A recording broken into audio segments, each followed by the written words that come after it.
And welcome in, ladies and gentlemen, inside Tom Benson Hall of Fame Stadium in Canton, Ohio.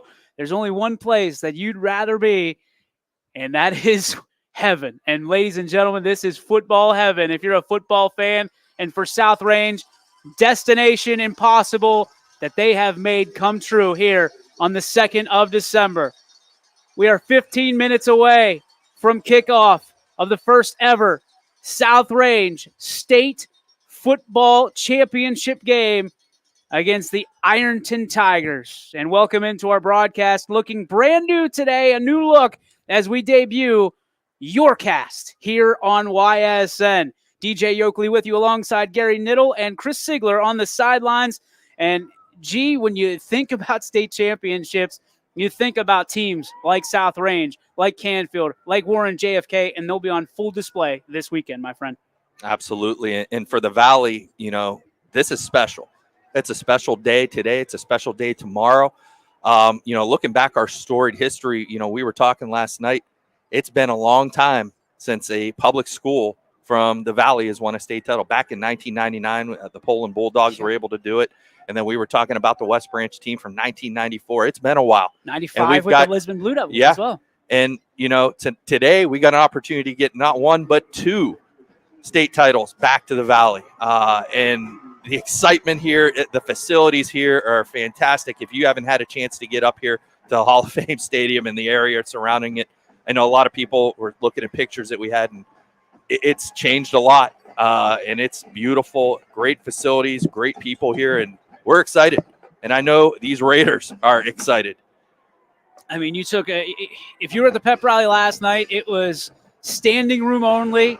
The community behind this team, you can hear the band on the field right now from South Range.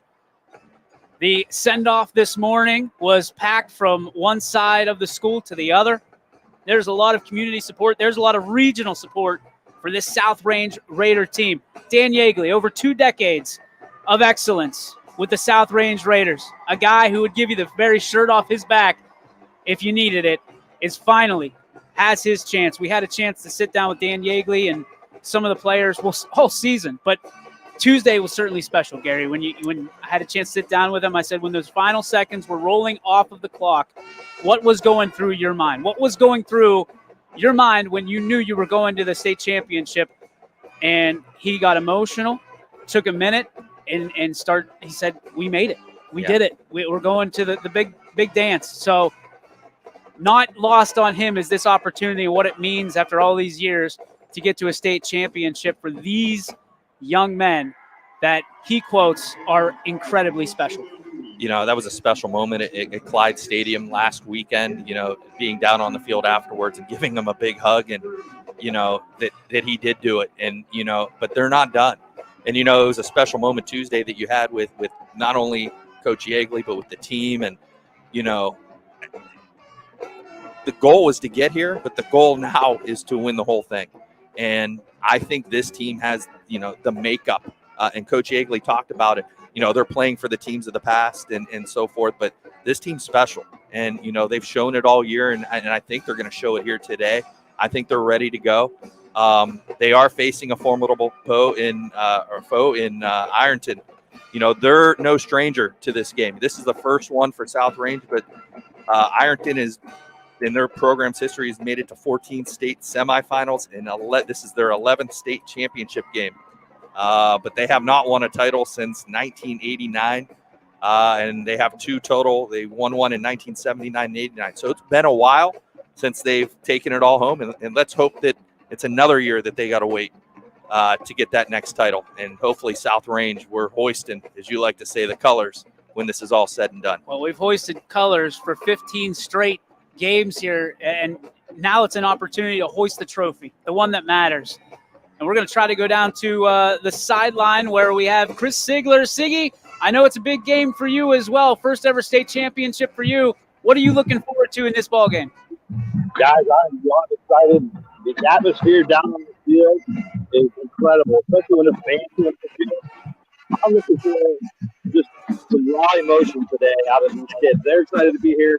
You don't care that it's 10 o'clock in the morning, 10:15 in the morning. Who cares? This is a state title game, and you can stuff the excitement with a knife right now. Thank you, Siggy. Appreciate you. And we'll be going down to Siggy a lot today. There's a lot of stuff. We got replay. The replay official came in and said, "Do you have any questions?" I said, "Yeah, we don't have replay." He goes, "I'm the replay guy." And it works with the NFL. Yeah. I mean, that's the cool thing about, playing here is you got those connections with the NFL. There's an NFL replay guy coming in our booth and telling us how the replay works. And, you talked about, Sig just talked about, this team. When we rolled in here 2 hours early, what did we see when we pulled by? The whole Raider Nation having their little breakfast party, pancake breakfast right near the stadium. And they're filled up. The whole middle section is all Raider Nation. They're filling up the side sections already, and they're ready for this game. Undoubtedly, are they ready for this game? And again, ladies and gentlemen, debuting our YourCast today. You can see South Range on the left of your screen, the helmet, Ironton on the right. And we've got an unbelievable opportunity. I want to give credit where credit is due. Our friends over at 440 and Goal came up with this weeks ago, and they said, "Hey, we got something special." And I said, just hold on to it. None better opportunity than today with Gamecast. You'll see on the broadcast. YourCast, buddy. YourCast, sorry. This is YourCast, folks. So when you see the football moving throughout the football game, you'll see the time on the clock, you'll see the score, and you'll see the football move in real time as it is here, just like you would on the mothership. So credit to Ryan Cole and Sam Torres, two of our great friends and part of the YSN family. We appreciate you so much. Producing today, Ryan Cole. We have spotters Ty Bartell and Anthony Romo as well. And we've got a crew here that is just ready to go, my friend. And we are ready to go. We're officially about 13 minutes away from kickoff. We're going to take a quick break. We'll be back in just a little bit on the state championship right here on your sports network.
And welcome back, ladies and gentlemen, to Canton, Ohio, home of the Division V state championship game.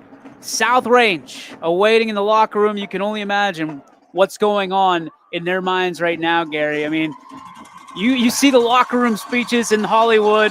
You see them every day. There's not much to say to this South Range team. 15-0, both teams, 15-0, and the opportunity knocks for a state championship. You talked about Ironton. The last 2 years, they've knocked, and Kirtland has stood in their way. Well, this year, It's the South Range Raiders. We've talked about it for weeks. We talked about it the day that Kirtland moved down to Division 6. That South Range, there's no more excuses. There's no more, well, if it weren't for Kirtland, well, guess what? Kirtland moves, and both of these teams ready for a state title of their own to take back to their communities. Now, interestingly enough, Gary, looking into Ironton as they do the I on the field with their band, which is really, really cool, the block I. This is a community that typically 6,000 people will show up for a home football game. I don't think there's that many here today, but it is a 4-hour jaunt. Yeah, and some might be, pulling in right now. They might have got a little stuck in traffic. They got a good crowd here, but yeah, it's definitely not the numbers that we thought we would see.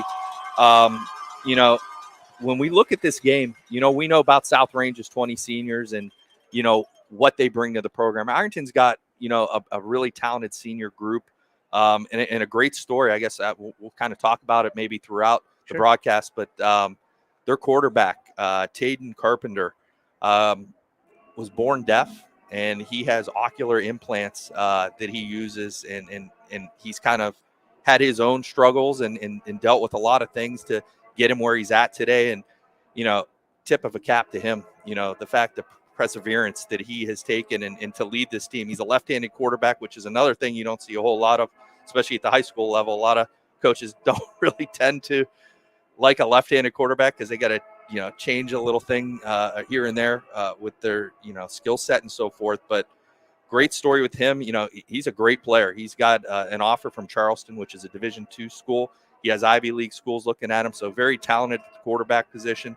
Other seniors for Ironton that you might not be familiar with, Trevor Carter, probably their best defensive player. He had 9 tackles last week to get them here today and forced a fumble. And they got a talented group of running backs led by Jaquez Keys, who had 3 touchdowns last week, 13 carries for 150 yards, and he's a specimen. I know Mike Ackelson was in here. We were talking to Steve Leslie up here. He came down on the field, and he's put together.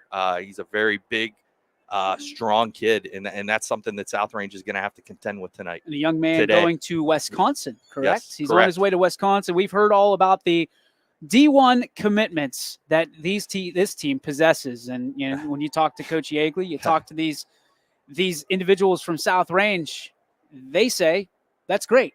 They're really proud of them, but they'll take their 66 guys over any 11 individuals anytime and any day. All day, every day, and that's what makes this team so unique. Coach Yeagley said it multiple times this year. He said it again on Tuesday. Is they're playing for the person next to them. This is a team. They don't care about individual stats. Shane Lindstrom, if you told him coming into this game he's going to have 0 catches and 3 drops and this and that, but they win the football game, sign me up. Don't care.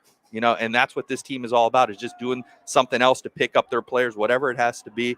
And that's what makes this team special. I said it early in the year, and we talked about it when they played Struthers, how they regrouped after that game. That was the wake-up call. And since that day, since that night, they've been an animal that has not been contained yet. And let's hope that continues for one more day. One more day, 48 minutes is all you need when you think about what this means. We talked about it on the Power Hour yesterday, Gary. Yeah, the championship means a lot of things. It means that you've done a job very well, better than anybody in the state. But it doesn't mean that it stops here. And when you think about South Range, the tradition of winning, the tradition of championships, the tradition of great people in a great community that represent unbelievably. You look across the stadium in the visiting stands where South Range fans are, the entire middle section is filled. To the left from the broadcast position, it is about, halfway? And then a quarter of the way on the right, the 330 is representing. This isn't just South Range's team. This is, right now, Youngstown's team. Yeah, and I know for a fact there are a lot of Canfield contingencies coming up early to support South Range, which I love. And we saw the love last night. And you mentioned it and hit it right on the head. And I had to put something out yesterday. Coach Yeagley, Coach Pavlansky, and the way that they run their programs are as good as anyone in the state. They both are the most classy individuals, most respectful individuals. I've had the opportunity to, like I said, be on staff with Coach Yeagley, and I see Coach Pavlansky being the head coach at Canfield an awful lot. We talk an awful lot, and they do things the right way, and that's why they are playing today. 5.5 minutes to go before kickoff here. The band's on the field, awaiting the national anthem, waiting for the teams to come out. The officials just made their way on to the pitch. Pitch. Yeah. Little soccer. I'm feeling it. It's football. I got right? World Cup Football. fever. I didn't even know we had an American team until about last week. So congratulations, America. I mean, let's paint the picture here. I mean, you're playing on the same field that professional athletes, professional NFL players are playing on every August, and about 200 yards away from some of the greatest football players in history. And South Range running right towards the Hall of Fame, out of the tunnel, the white jerseys, the burgundy helmets, You can hear the fans. the golden face masks, the burgundy pants, and the fans are alive. And Ironton comes out with a orange eye on a black flag, looking like a mixture of the Cincinnati Bengals and the Cleveland Browns. Orange helmet, the black and white stripe right down the middle, black uniforms, white pants, and orange and black trim on them. Ladies and gentlemen, it's a state championship feel, and it's right here on YSN. DJ Yoakley, Gary Niddle, Chris Sigler on the sideline. Appreciate you spending your time with us. We look forward to it, and we go to the national anthem right now. Please rise and remove your hats. Join us in the playing and singing of our national anthem, being performed this morning by the Ironton High School $1 Million Marching Band.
The talk is over. It's time to play some football. South Range and Ironton, 15-0, going head-to-head here on YSN. Want to thank a couple people here before we even get started. We got Steve Leslie, Richie Giuliano, we got Mike Ackelson, Chris Sigler down on the sideline, Ryan Cole. We also have Sam Torres here, Anthony Romo, Ty Bartell, the spotters for today's game. I think that's it, right? We got them all? I think we got them all. And, of course, myself, DJ Oakley, and Gary Niddle bringing you the action. Don't forget, folks, Canfield coming up at 3 o'clock. So if you think that you're getting away after this game's over, don't go far, because Richie, Steve, and Mike Ackelson will have you covered from pillar to post here on the network. We've got you covered each and every direction. Mahoning Valley Sports down on the sideline shooting for us today. Great photos, and thanks to Charles Marsh for always allowing us to use his unbelievable stuff. Unbelievable. And Gary, by the way, got to point this out. Our chief photographer, Gary, is in Punta Cana right now. So enjoy. Yeah. Hope you're listening on the beach. Absolutely. Enjoy the weather. Little chilly here this morning. That's for sure in Canton, Ohio. Ironton won the toss. They deferred. South Range will get the football going left to right on your dial. Now, the question is for your cast, Ryan, does it switch too? Does it flip-flop? Like, will it go left and right? Left and right? Very cool. All right, so we'll have it represented accurately right here at Tom Benson Hall of Fame Stadium. Man, I don't know about you, but I got the bubble guts like you wouldn't believe. I can only imagine what these guys have. Probably jalapeno poppers. That could be it too. But Iron comes out. This is always, you got to be prepared here to start a game out. Ironton's got like the muddle, huddle, bunch, whatever you want to call it, as they're getting ready to kick off here. They're still around at the officials. They're still talking. Siggy, what do you got? The hugs are over. The kick is ready to go. Lindstrom's back. He's flexing his muscles. He's ready to set the tone early for the Raiders. You got Lindstrom and Leone. What are you pointing at, buddy? The red guy. Okay, Well, he must be the. It's the TV official. Okay. So they got TV timeouts Usually today. Okay. Lindstrom and Leone back at their own 20-yard line, getting ready to go. The one thing we noticed, Deej, I'm sorry to cut you off, was the kicking game. Pregame didn't see a whole lot of strong kicks, and this is unique that they're standing at the 20-yard line. Usually they'd be a little bit deeper, but the kicking game for Ironton that we saw, now their punter had a leg, but as far as their kicking game, not very strong. So this is probably why they come out like this, fake an onside kick. Now they'll go traditional. South Range spreads out same way that Ironton does. 12 minutes on the clock. Ball at the 40, and here we go. Boot. Line drive kick. Actually got into it. It's going to get into the end zone, and it's going to be a touchback, and the Raiders will start as they send the offensive unit out on the field after a beauty of a kick for Ironton. It was. And that's Ty Perkins, who is actually one of their wideouts as well that was doing the kicking for Ironton. So the Raiders will start with the football. And there. Did they already call a penalty? There must have been a flag. They did. I can't imagine. We haven't. Personal foul. Some extracurricular, and that is not like the South Range Raiders. That is not a way you want to start the football game, so they'll start at their own 10-yard line. Raiders break the huddle. Two receivers out to the left, one to the right. Skirpak starts in the pistol per usual. I believe it's Ewert in the backfield. Colucci snaps. Roll out. Naked boot fires. And he's got a man, and it is quickly taken down. That was J.D. Kraus. Gain of 1. They're going to give him 2. Looks like 2. And the thing there was pressure from the outside that just wasn't picked up. And give credit to Ironton there to staying home and doing their job, because that naked boot, if he has time there, he just didn't have enough time to get the ball to the man downfield, so he had to go to his second option, which was Kraus underneath. 2nd down and 8 from the 12. Skirpak with 2 receivers to the left brings a sidecar up to his right hip. 1 receiver to the right. They're going to go handoff. Misdirection. Spin move. Good job. And a tackle made by 40 for Ironton. Gain of 5, though, by Ewert. Cole Freeman. So it will bring up 3rd and manageable for South Range. 3rd and 3. This is big. It's early, but this is big. You want to get out of your own zone here, pick up the first down here, and move the chains and give yourself a little breathing room. Banana bunch to the left. Leone on the right side. Pistol formation. They move up the back to the right hip of Skirpak. Snap there. Billy quickly fires out. Lindstrom. He's got a man left side. He's got free. 40-yard line to the 50. And still on his feet. On the way, 30, 20. Oh, and down to the 15. They're going to get dragged down. And inside, big time Ironton territory. The South Range Raiders deliver on 3rd and 3 all the way down. Big time opportunity for South Range. And the young man who was in tears on Tuesday because it meant so much to him delivers huge for South Range from the get-go. And number 3, Ty Perkins for Ironton, made a tackle there that saved a touchdown. Ball on the 15-yard line. 1st down and 10. 10-12 and ticking. Skirpak takes the snap. Handoff. Right side, and it's busted up in the backfield. Tackle was number 7 for Ironton, Amari Fielder, who came up from the end position and limited it to a 1-yard gain. So 2nd down and 9. That was a huge play for South Range. 3rd and 3, and they get a ton. Knocking on the doorstep here. 2nd and 9, Raiders break the huddle. 2 receivers, split out to the right, 1 to the left. Man coverage, press coverage by Ironton. Back to the left hip of Skripak. Takes a snap. Looks left quickly. Fires. He's got end zone. And he is broken up in the corner. And that's going to be pass interference on the defense.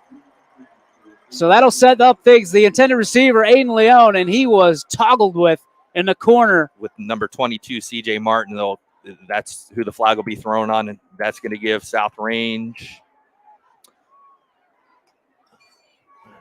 Still waiting they're going to mark it off here. Let's see. It will be a first down, and they're going to place it at the half a distance. Yeah, at the still. I don't think it's going to. It should be automatic first, 7. Right? I thought it was automatic first. Have second down as well. Second down and 2 from the 7. Interesting. Agreed. 2 receivers to the right, 1 to the left. We got another flag. It's going to be on South Range. No, they're up. What do we have here?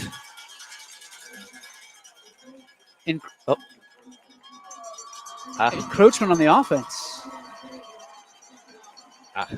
I don't know if I've heard that, unless in the neutral zone offensive, which would be offsides. But however you look at it, they just give back those yards. So now it's a 2nd and 7 for the Raiders. From the 12, 9:22 on the game clock here in the first quarter. 2 receivers right, 1 left. Skripak calls for the ball. They go fake handoff. Skripak with some running room. Gets inside the 10, trying to get down to the 5. And he's stopped short at the 7-yard line.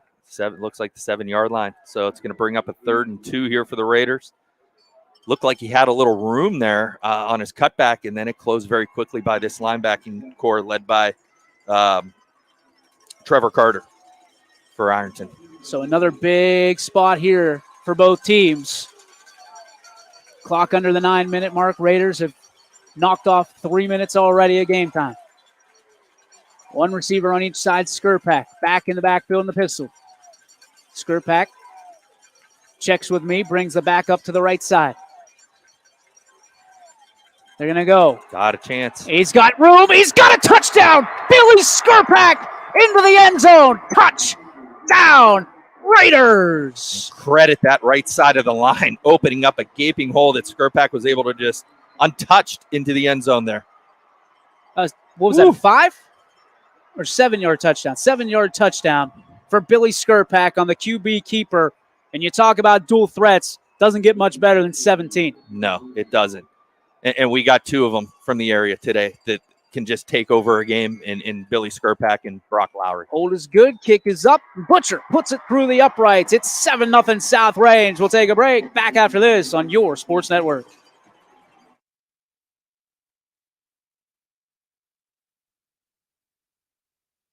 Success since 1957 at Joe Dickey Electric. Joe Dickey Electric is one Mahoning Valley landmark business that stays current with the requirements of our customers. Family owned and managed, we are an electrical contractor and energy solutions provider. Every member of our team adds to his or her skill set through ongoing training. Residential, commercial, industrial, automotive, and more. We keep ahead of the needs of our customers with a fleet of more than 50 vehicles and 24/7 emergency service, so you're never left in the dark. Welcome back, ladies and gentlemen. DJ Oakley, Gary Niddle with you. The Raiders put together one heck of a drive. Go the length of the field, 7-0 South Range. Didn't look good there for a while, but you'll take a touchdown when it's ugly better than a punt when it's pretty. Absolutely. And, getting moved back on the kickoff, like I said, that's not Raider football, and taking the unsportsmanlike, what a personal foul, whatever it was. And a little squib kick on the turf, still picked up at the 30. Oh, nice job. And it is fielded at the 30. A 3-yard return by, looked to be Amari Felder. And not a whole lot. A 3-yard return and a squib by Butcher. So good starting field position, but that tells you exactly what you need to know about Ironton. They can hurt you on special teams. Yeah, they've got some talent. They got some skill. This is one of those games, I think, skill-wise, I think South Range has had the advantage all year. This is very similar in the skill set, especially in the backfield. So I'm looking for Carpenter. There he is. Start with 2 receivers to the left. Very similar to South Range. Pistol look. Carpenter That's goes. Fielder. Oh, got a man white down. Right down Main Street, 40 to the 30 to the 20. Beats a man and into the end zone. One play, touchdown for Ironton. They go the distance of 66 yards for a touchdown. And I believe that was C.J. Martin. Is that number 22? 32. That 32. was Lincoln Barnes. The tight end.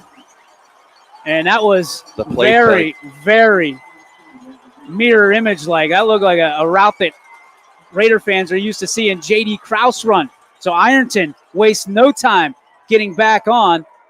And the extra point attempt. Be number 31, Evan Williams. Williams boots it up, and it is good. So just like that, it's 7-all. They wasted no time. 8:13 on the clock. And they had that drawn up. They beat the Raiders' defensive backfield like a drum on that first play. And that's the one thing that you got to look out for is you're just overamped. You go down, you score, and the defense just comes out, and they're a little too amped up, not quite, doing what they're supposed to do. One missed assignment, and that's what Coach Agley talked about, is you can't have everyone's got to do their assignment. One missed assignment costs them a touchdown. Good news for the Raiders, though. They took a lot of time off the clock their last drive, and that's pretty much it. We're playing in the Pro Football Hall of Fame Stadium in Tom Benson. You talk about Tom Brady. You talk about Peyton Manning, the greats. What you don't want to do is have them on the field. Yeah. And the Raiders looking to put together another long drive because if you're any fan, if you've listened or watched YSN for the last 6 years, the one thing you know is the Raiders like dripping that clock dry.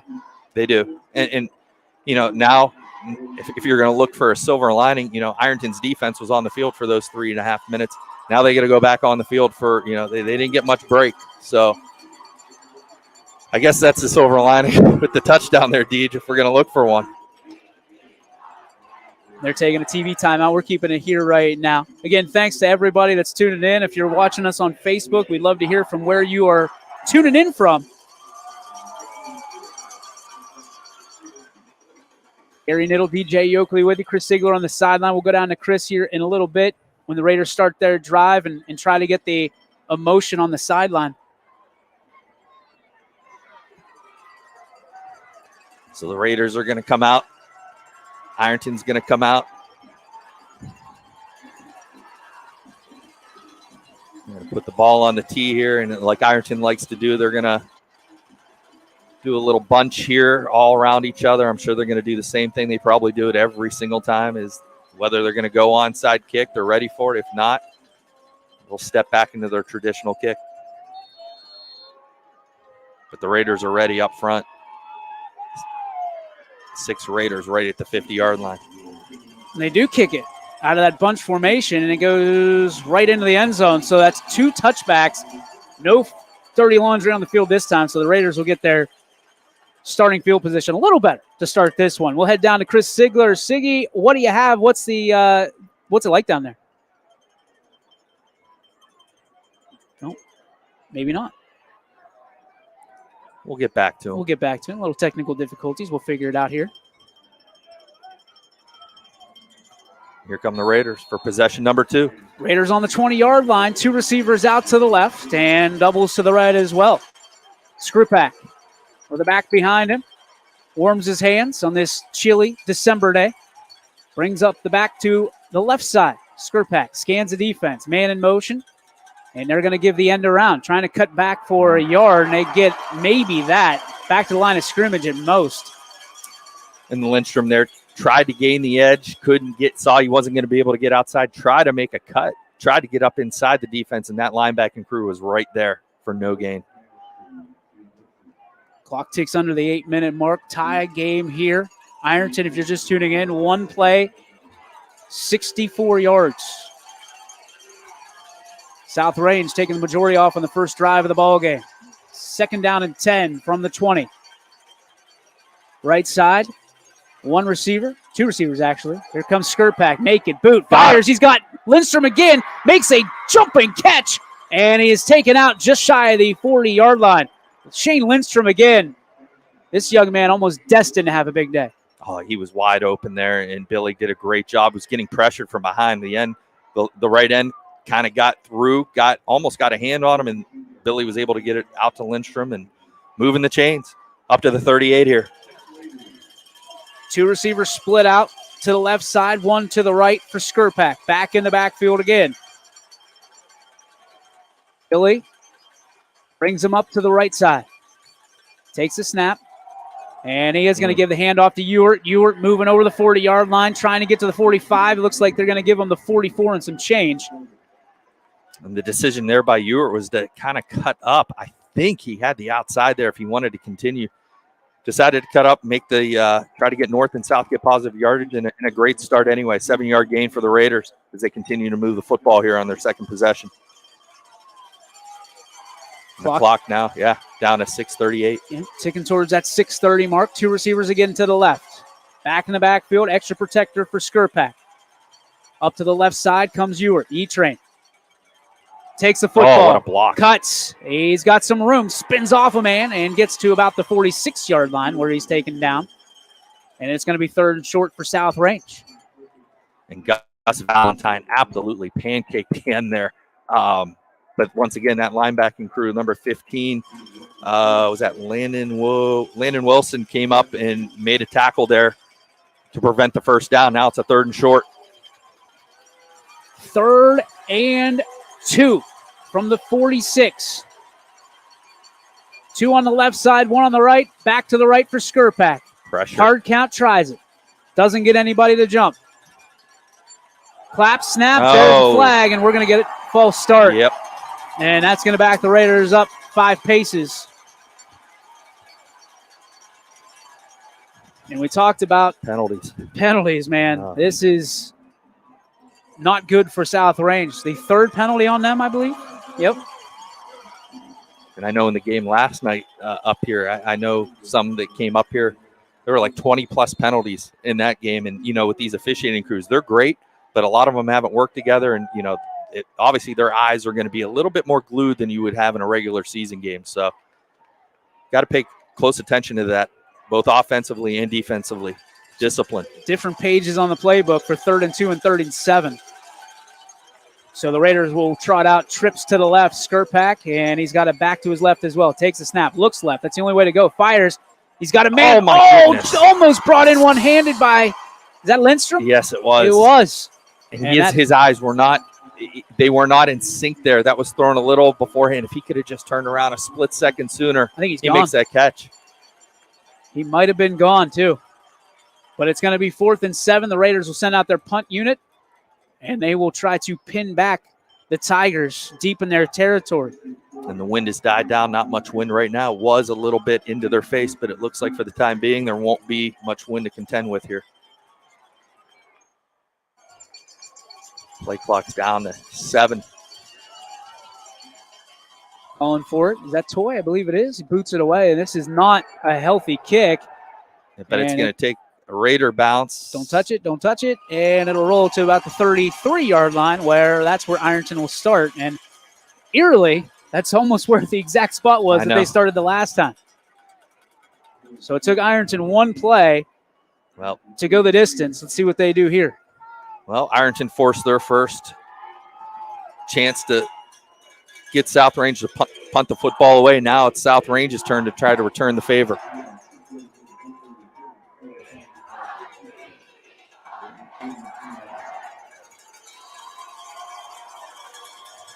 So Tatum Carpenter will assume his position. 2 receivers to the right. They're going to go handoff. They have some running room. Not much as the hole closes quickly. As that looks like DePizzo. Yep. I think so. The right Great end. tackle, got him up high and was able to limit that to a 2-yard gain.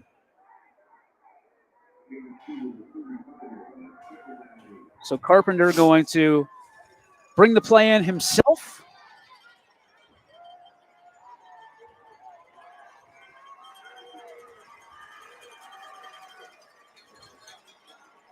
Amari Fielder is still deep in the backfield. He looks like he left early. Got a man tipped, incomplete. Ball was tipped. The intended receiver for Ironton, hard to get a number on the far side there, but the ball was put up in the air, tipped. The only one near it was the Raider. It looked like it was Plunkett over there that had any opportunity. 4:22 on the first quarter clock. Tie ball game here. And now it's just the role reversed. About the same thing. South Ranges face about a 3rd and 7 around the same field position. Ironton was able to hold. Let's see if the Raiders can do it as well. 2 receivers to the right, 1 to the left. Carpenter in the gun, the left-hander. Takes a snap, rolls out to his right, turns, fires the other way, back door, and South Range. All over it. You're not kidding. 4 defenders there to make the tackle. Take your pick. Bailey Ryan, one of them. Shocker. Yeah. He knit up a winner there. We'll go down if we can hear Chris Sigler to the sideline. Siggy, what do you got? That was a big defensive stand by the Raiders. Something to watch on offense. Yards after contact. That's what they capitalized on that first drive. Let's see if they can get back to that here on drive number 3. Thank you, sir. 4:15. The Raider defense holds. So a little bit of, I guess the Raiders took some tums too on the sideline. Braden Check gets a punt away. It's a sidewinder, almost blocked, and Lindstrom's going to have to get away from it. It's going to take a huge Ironton roll. That's about a 15-yard roll. It's still rolling. All the way down to the 10. They're waving it on the 9, and they're still waving it. This is going to get to the 8. Is it ever going to stop? Well, on this turf, man, this is the best turf you can possibly get. They did a great job in this stadium over the years of reconstructing it, and now it is, I mean, you could. Reconstruct is an understatement. My goodness. It used to be a big hill. I mean, I remember this years ago, and the transformation that they've made is amazing. So the Raiders will start at their own 9-yard line, 3:55 on the first quarter clock. 91 yards ahead of them. Well, this is about where they started their first drive. They started at the 10. Let's see if we can replicate here. 2 receivers to the left.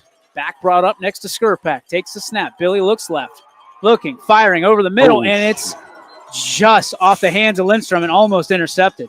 And that was a great route run by Lindstrom. Billy just threw it a little behind him. Had an opening there, and thank goodness it was behind him. Got a hand on it because there was Ironton players right around the vicinity.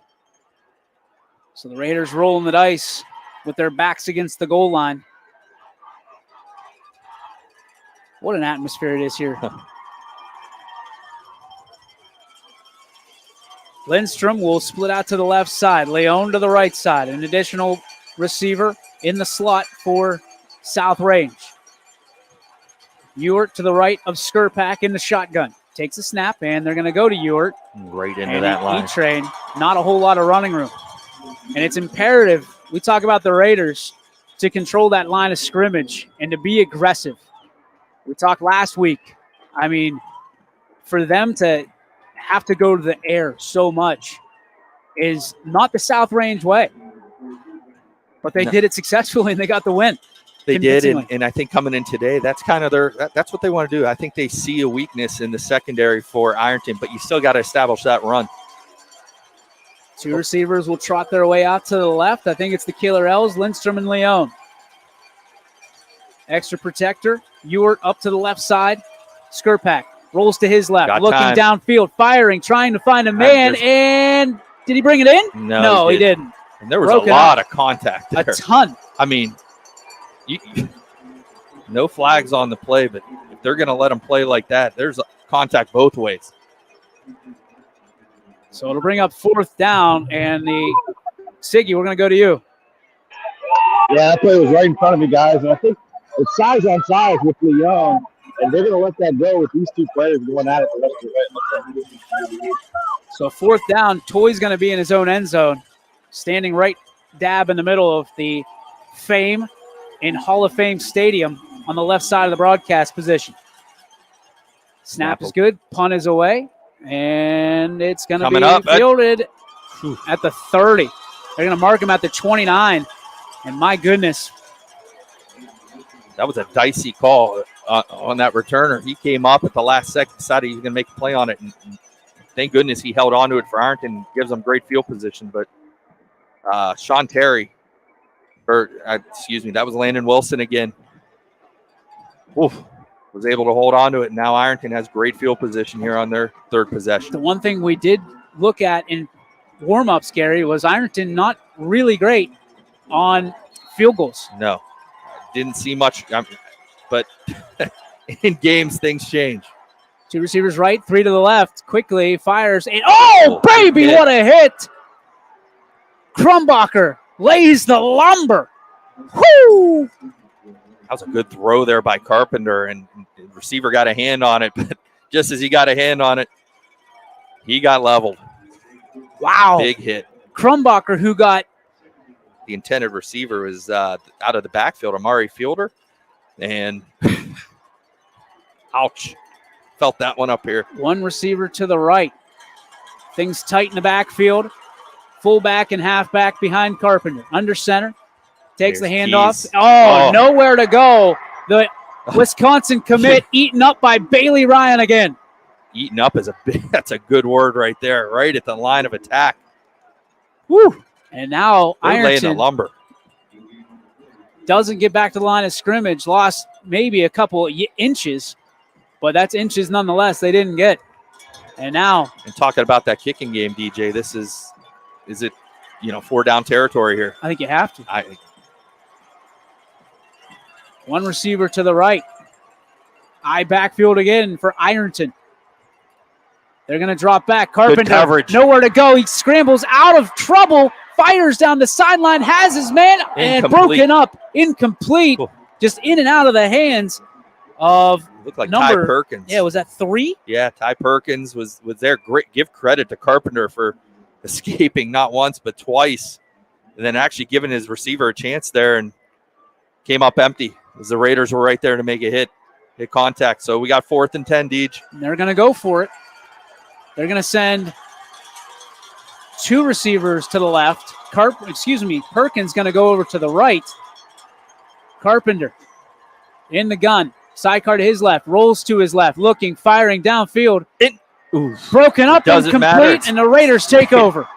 Great coverage. I mean, you want to talk about that was the best coverage South Range has had all day. There was not a single Ironton player open anywhere. Carpenter got rid of the football. He wasn't going to take a sack, and the Raiders stand. That bend, don't break defense that we've seen all year just came up big there with the field position that they were given.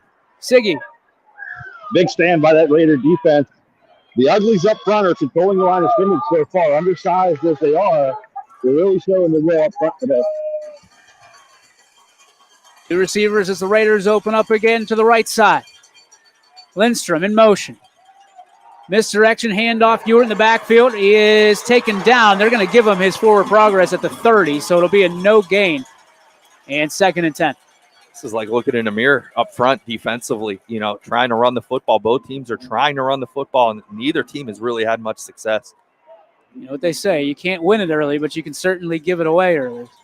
And the Raiders and the Tigers trying to trade jabs here in the early going. 1:29 and counting on the first quarter clock. Raiders need a drive here. Banana bunch to the left for Skurpak. He's got a back behind him that'll inevitably be moved. There he is to the left side. Snap is there. Fakes the handoff looking. Billy firing downfield. He's got a man. It's caught. It's Lindstrom. Down to the opposing 40-yard line, and the first down marker. Shane calls for it. And great separation there by Lindstrom. Great throw by Billy Skurpak. And they're trying to get that quick offense moving here as they get up to the football. We're ready to go here. First down. They got to get the stick set, though. Cole Freeman with a touchdown-saving tackle. The snap. Oh. Looking deep, firing, and has a man underneath and just could not find him. Incomplete. It was Starkey. Out of the backfield, Jake Starkey. And I'm going to tell you, Ironton was not prepared for that. Their DBs were not prepared for that. Just got to hang on to the football. Siggy. Guys, that was a great throw by Skurpak, and that was actually Starkey on the reception down the sideline. A throw that had to be on the money to get past that defender. 2 receivers to the right for Skurpak, to the left 1.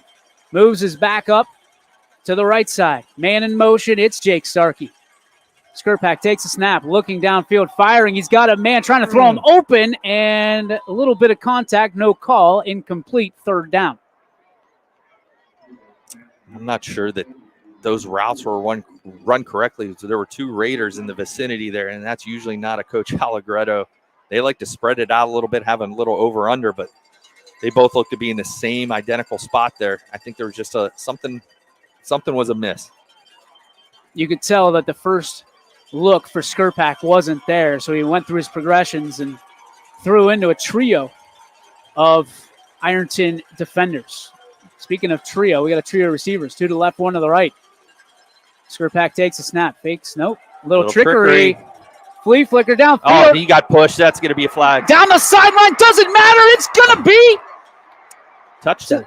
They call it touchdown. Flags on Raiders, the play here. 40-yard touchdown. There's flags on the field everywhere. I wonder if they're going to say he was out of bounds. But I think he got pushed out. That's the flag I see here. Then there's a flag later, and it's one's on Ironton. Let's go to the sure. The officials here. Siggy. They got pass interference down here on the field. Was the signal from the near side official. He did get forced out of bounds, but what an effort to cross that goal line at the end of the play. We're still convening here, and the Raider coaches are all out on the field. That flag is at the, 37? The one's at the 32, and then you got one at the 13.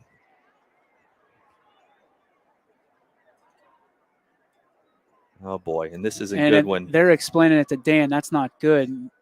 Looked like a touchdown. Okay, well. Oh.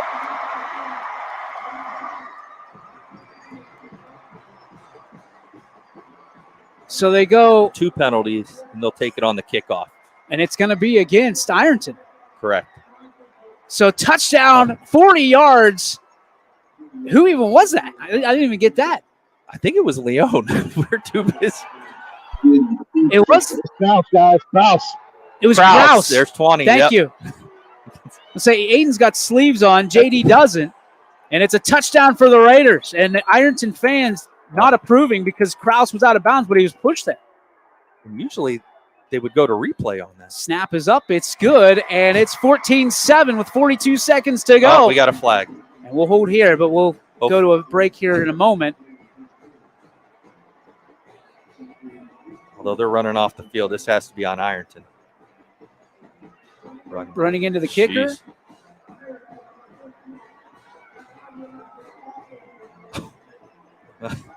Okay. Well, hey, I'll tell you what. This is an opportunity. You want an onside kick now? They're going to be kicking from the 50-yard line. You can come up with a lot of things to do here on this kickoff with all these penalties that are going to be added on. 42 seconds left. Let's go to a break real quick. Back after this on your Sports Network.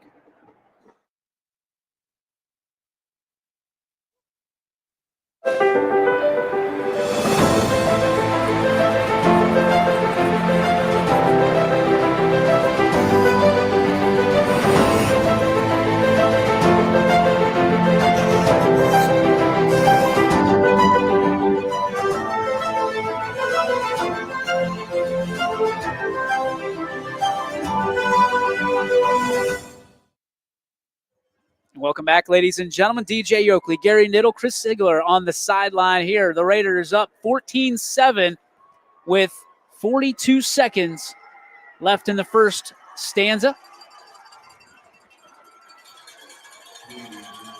And the Raiders will kick off from the Ironton 40. So Butchie, Butcher, we call him Butchie, who has been 1 for 2 on onside kicks this postseason. Lines up right on the logo, and he will There's the go onside kick. And it's going to be recovered by Ironton. Nice job by Ironton. Get to 10 yards. But, there's that field position right at the 31. That's 3 out of their 4 possessions have started there. And the other one was at the 30-yard line of South Range. So they like that 30, 31-yard line area. It was recovered by number 20, Brandon Sturgill. And remember, the last time that Ironton allowed a score, it took them 1 play to get back on. Siggy. Big possession here for this Raider defense. Both teams punching each other in the mouth. Raiders offense did their job. Let's see this Raider defense step up. 2 receivers to the left. I formation. Nope. Excuse me. Pistol formation. Carpenter quickly fires over. Blockers out in front. No. And nice Great touchdown saving tackle by Shane Lindstrom at the 36-yard line. Do it all, young man. Wow. Yeah. Great blocking out in front by the Ironton receiver. Didn't get a number, but that was impressive. Well, what they did there was that was number 3, Ty Perkins on the reception. But what they're doing is South Range is giving a little cushion out there. And I think Carpenter, that very well could have been an audible because it looked like they were going to run the football, but he saw the cushion out there and decided to audible up. I'm not sure Ironton's going to run another play as the clock ticks down to 7, like 6, 5. They're going to walk it off. And after one chapter of this story, the Raiders lead 14-7. We'll be back with the second quarter right after this on YSN.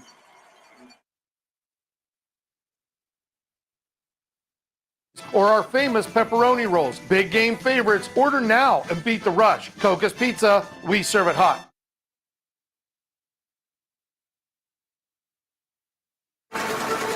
Innovation.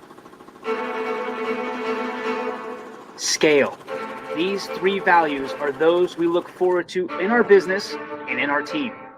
If you're ready for a reliable employer who looks constantly to think outside the box in big ways, we're ready for you. Apply now. Help us push the envelope and deliver success. Envelope 1. Take that one extra step.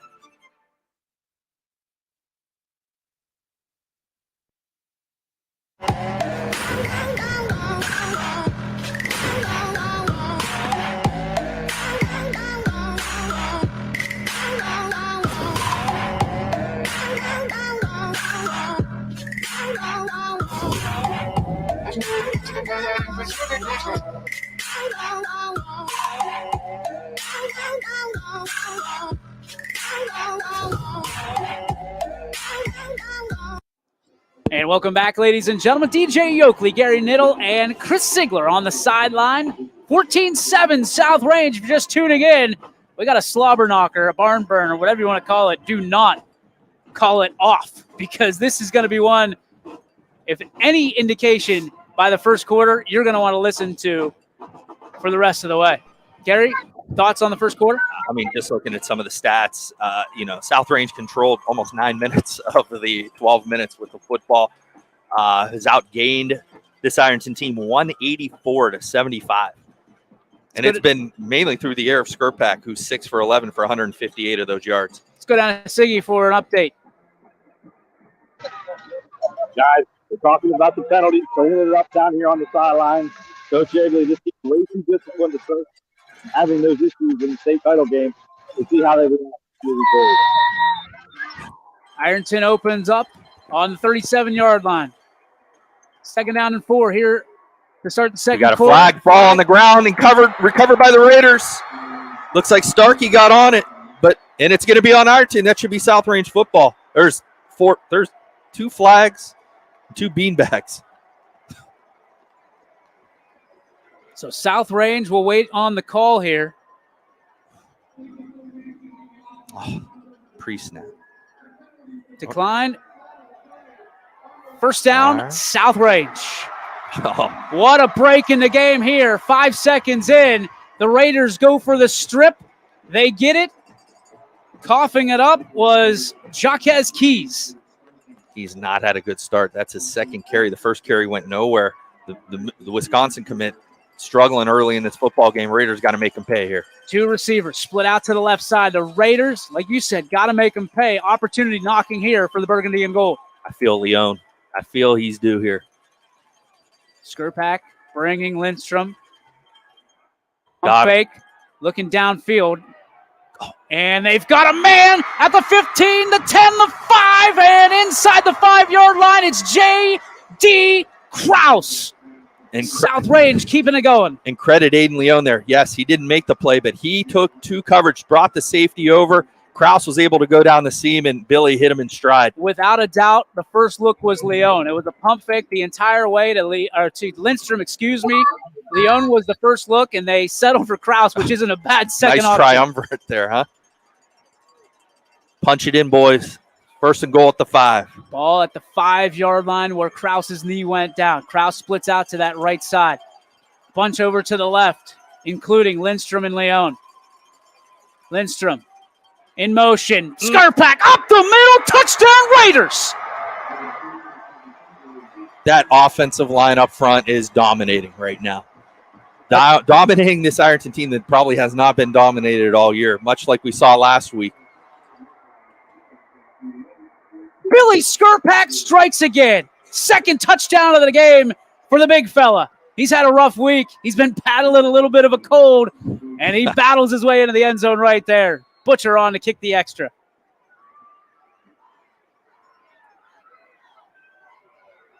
Snap good, hold good, kick up, and it is off the left upright. No good. So it'll stay 20-7. South Range with a lead, 11-14. Less than a minute to score for the Raiders. They took over with 11:55. And Skarpak basically did the rest. Siggy. Great job by that offensive line on that touchdown carry. Gary noted it. They laid the web. The Skarpak to do the rest. The prior pass made a foul. What patience by Skarpak to wait on his receiver and come across the middle and be open. Krause is stepping up big time for his quarterback here in the first half. 11:14 to go before halftime. Ironton, if there's any momentum for them, it was the fact that the extra point went off the left upright. I mean, yeah, right now, I mean, everything is going the way of the Raiders. And you know, you put yourself in the right positions. Coach Eagley talked about good things will happen. And, you know, outside of that first play where they just didn't do their assignment, somebody didn't do their assignment. Hard to tell if that was a safety that didn't, read the end. They've been phenomenal on the defensive side, and this offensive line is, like I said, just dominated up front right now. And the ball's going to tumble off the tee, so we'll reset here for the Raiders. You want to talk about high-character young men. Logan Butcher, one of the best you're going to find. Young man that took over for Luke Starkey midway through the season when Starkey went down with a broken leg.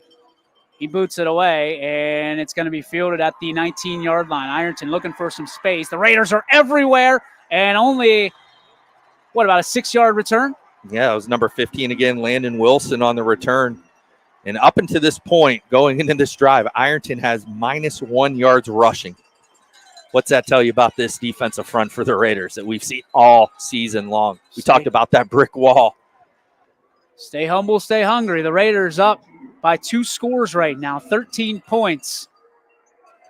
And they would love another turnover right here.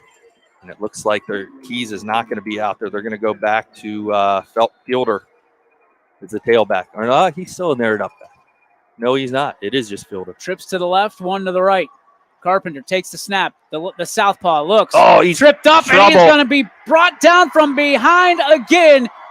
And is it Bailey again? It is. It is. And who else? Who else? The fur. You don't even need to look. Once you see the arms in the air, you know it's Colucci. And, man, is he amped up for this one.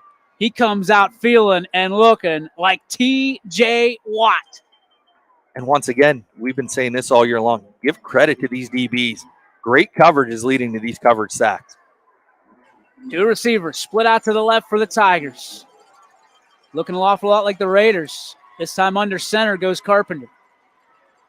Back deep in the backfield. Man in motion. They're going to give it end around. Looking for some space. Raiders closing up shop and nowhere to go. Not even to the 30-yard line. And the burgundy helmets swarm to the ball again. They do it better than anyone I've ever seen.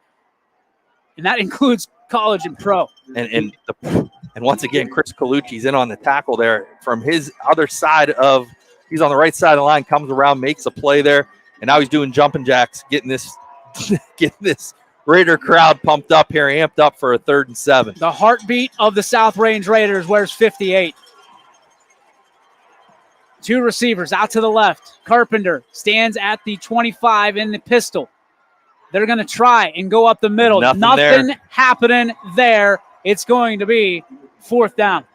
4th and about 3.5. This is punt formation coming out. Yep, they're bringing out. This is a scary, scary spot for Ironton. Raiders bring their punt return team on, and they are pumping up the crowd, which continues to file in here from the Canfield area. Coach Yeagley's pumped up too. He's halfway on the field. Officials had to bring him back.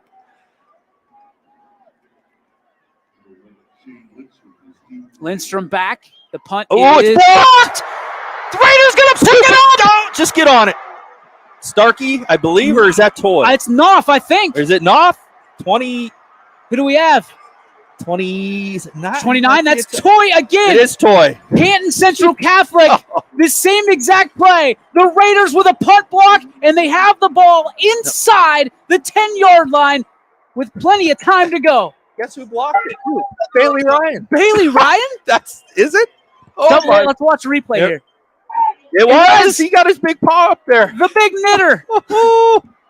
He knit up a punt block. Punch it in, boys. Bailey Ryan, if you don't know, knits in his spare time. And they're showing him on the big screen here. Look at that. The big fella. Look at him. Raiders. Give him credit where credit is due. Ball at the 8-yard line. Knocking on the doorstep again. 2 receivers to the right, 1 to the left. Skurpak in the pistol. Brings us back up to his left side. It's the E-train. Blake Ewart. Skurpak going to take it again. Following his blockers. Skurpak's it again! His 3rd touchdown!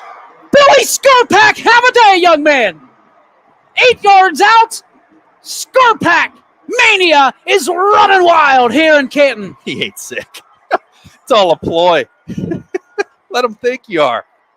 Oh, man.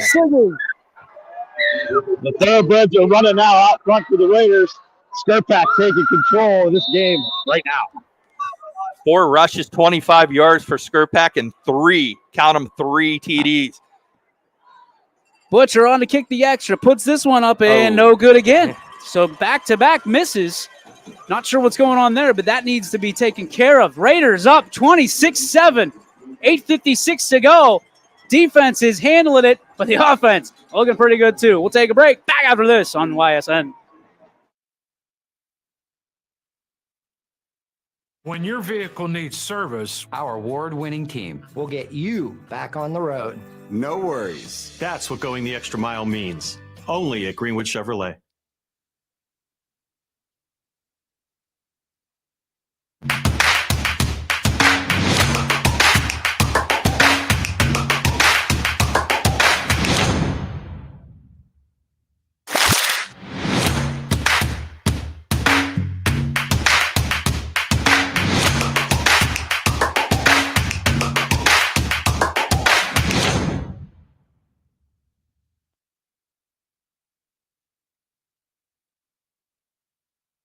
Long day has ended, or it's time to have fun.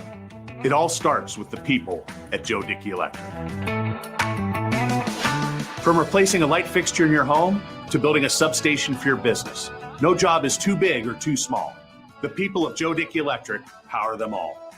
Joe Dickey Electric, over 60 years of powering the Mahoning Valley.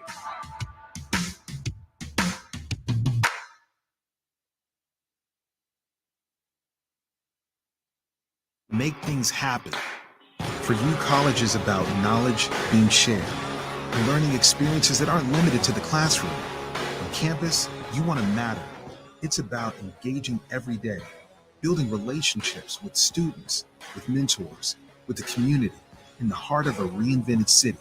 We are that something bigger. We are Youngstown State University and proud.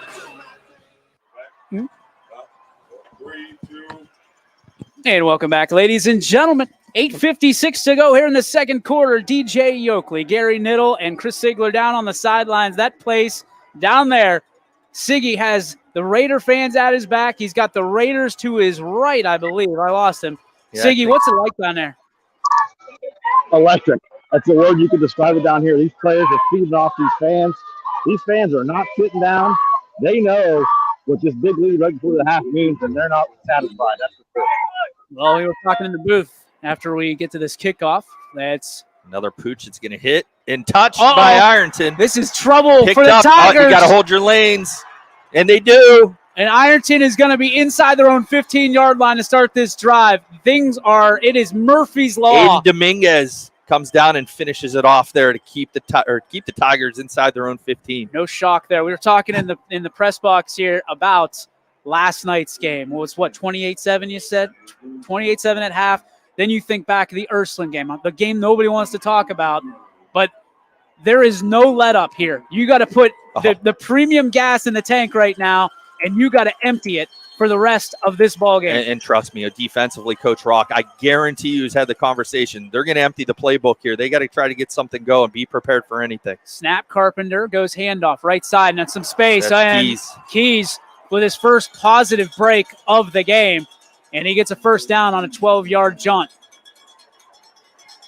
And he was at -1 coming into that carry, and once again, Aiden Dominguez in on the tackle, but not before 11-yard gain. Sticks aren't even planted yet. No. And they're going to go to the right side, and making the tackle there for the Raiders on the right side looks to be. They're going hurry up here. Landon Wilson on the catch. But it was Tristan Toy on the tackle.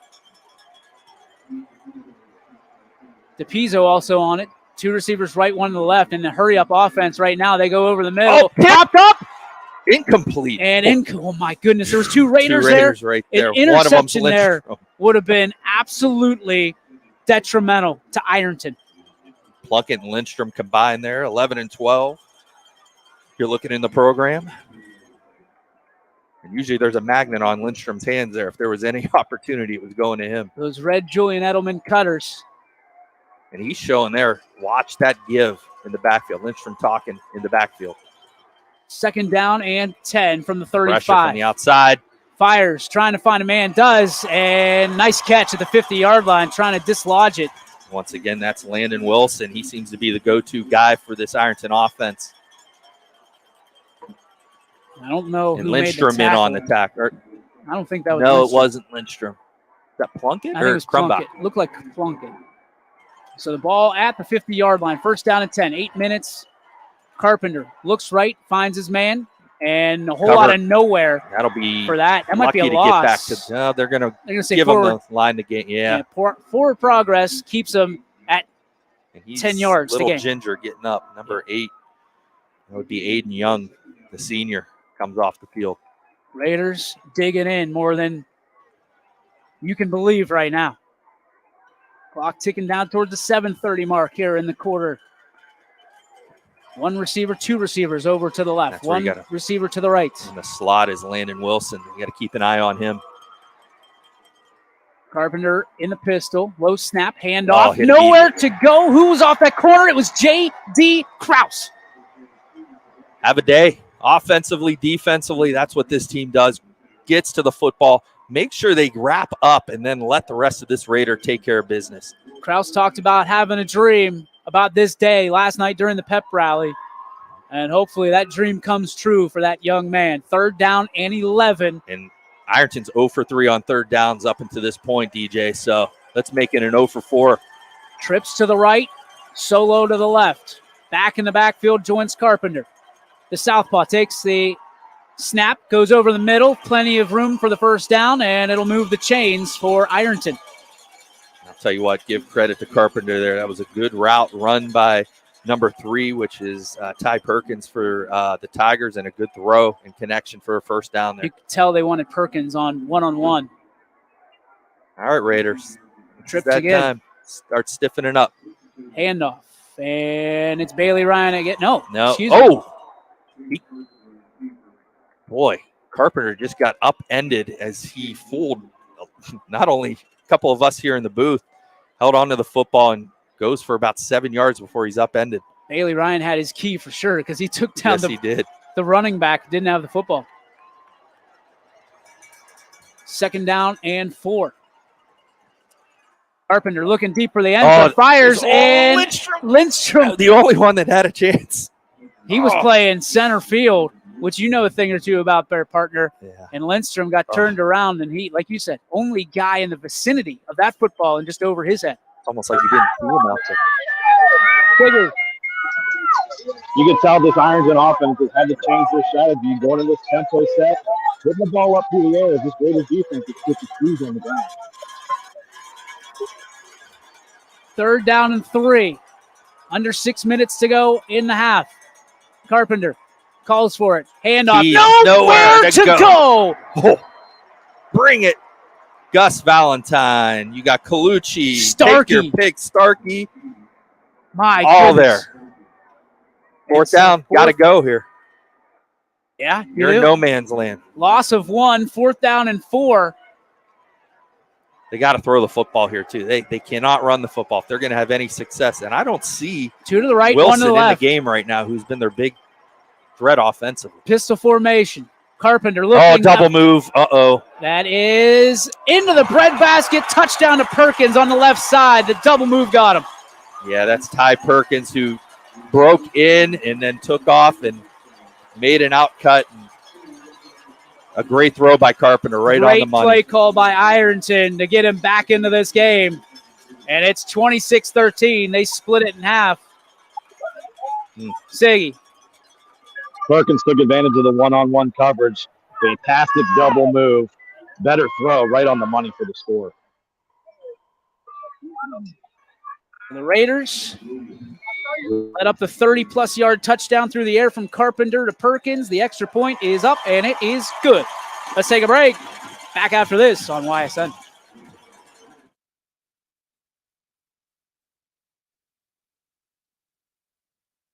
Start now at Kent State Salem or Kent State East Liverpool. We have programs that will open doors and provide opportunities for you to pursue your passion. We are affordable. We are close. You call it hometown. We call it Kent State University. Learn more at www.kent.edu/Columbiana. You belong here.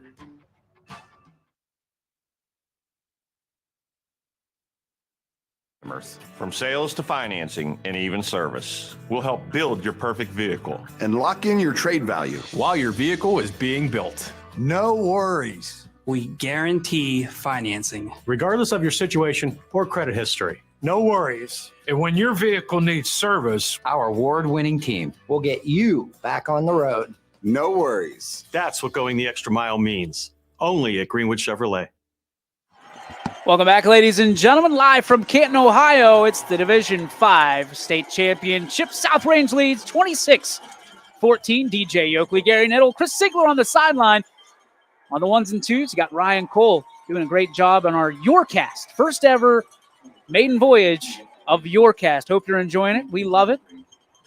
When we can only bring you audio, this is what we're going to be bringing you, hopefully, from here on out. 5:19 to go in the half. Ironton makes it interesting. 26-14. That up-tempo offense is just what they needed, a little shot in the arm. Kick going to be fielded at the 6-yard line. It is, I believe that is Lindstrom. Gets the right side over the 30-yard line, just shy of the 35. It'll be first down, Raiders. It's their best field position off of a kickoff tonight. Starting the first one, they started at the 10, second at the 20. Now outside of the 30, up to the 33-yard line. Best part about that for South Range, no contact on 11 as he kind of finds his way out of bounds on his own cognition. Two receivers split out. It's Lindstrom and Leon. Both are, oh, no, I take that back. Yep, ball on the right hash. Skurpak brings the back up to his left. I believe it's Ewart. There you go, handoff right side. Blake Ewart has a space, breaks off a tackle, first down and more to the 49-yard line. The E-Train, heat, coming through. So South Range was actually, they had 187 yards coming into this drive through the air, only 39 on the ground, and there's a good 15, 16-yard gain by the E-Train. That's what they need to see here. Keep this clock running, moving the chains.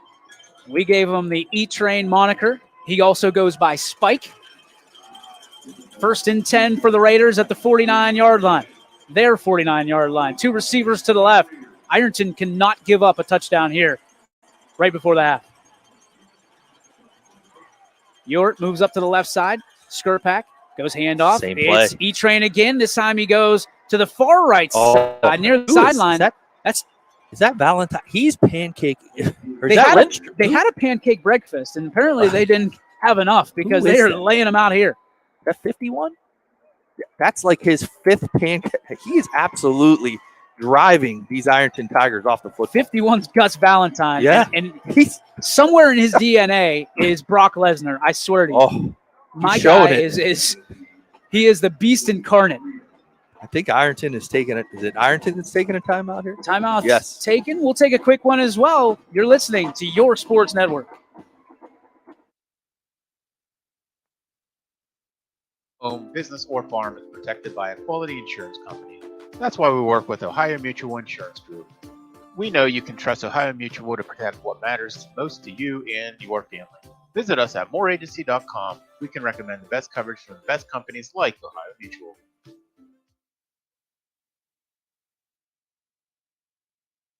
Championship golf courses right here in our backyards. Mill Creek Golf Course was selected by Golf Week as one of America's 30 best municipal courses, continuing to challenge golfers of all levels and featuring golf instruction by PGA professionals, a state-of-the-art practice range, a PGA of America recognized pro shop, kids program.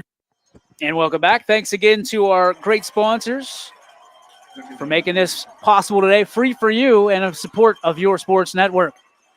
Second down and 2 for the Raiders. Ball on the 43. Snap. They go handoff. It's Aiden Dominguez getting his first carry of the ball game. And leans forward after a nice gain over the 35-yard line. It is first down, South Range. Stick moving time. South Range would love to just score here. No time left on the clock, or very little. That is the Raider way. So after Ewart has toted the ball 9 times in the game, that's Dominguez's first carry of the game. Nice way to start as a sophomore. 2 receivers left, 1 to the right. Skurpak again moves that back to his right hip. He's going to take it himself. Billy up the middle. Not a whole lot of running room. Gets about 3. Give him to the 29 here. Yeah. It's a 3-yard gain for QB1. More importantly, the clock continues to run down. You don't want to leave. If you do score here, you don't want to leave Ironton with a whole lot of time left on the clock. And even if you don't score here, at least you keep it out of their hands. So that clock is their friend right now. The key, though, in that whole sentence, score. Yes. Let's make that imperative. 2 receivers to the left. Skurpak this time to the left pocket. And he's going to go handoff. Oh, see you later. 31 yards away. Touchdown, Raiders. Led by who?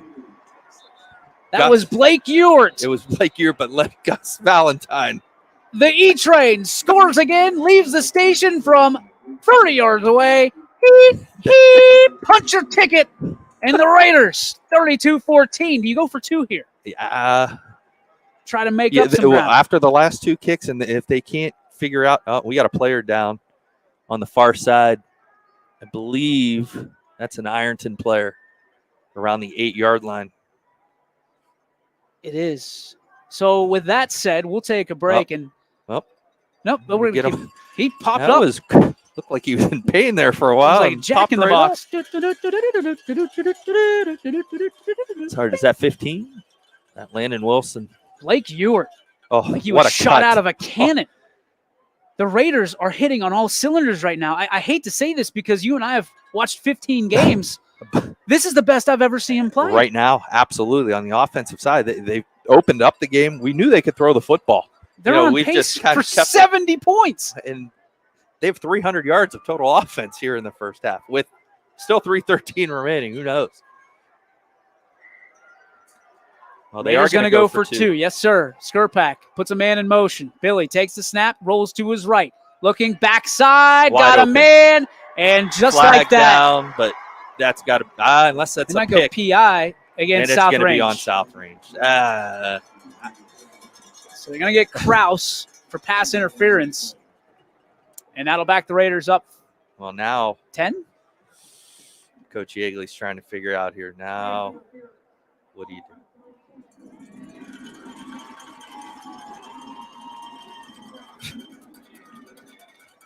This ain't a gimme. We're going to say it was on field Leon. Goal here. I think it was on Leon in the back. It was a little pick rub. Little pick play. So it's 18. You're looking at 35-yard field goal. No, you might as well little just into go the for wind. Just loft one up, try to get the PI back or get the 2. They're showing keys here on the big screen, and I'll tell you what, he's a big boy. But hasn't shown much right now tonight with this Raider defense.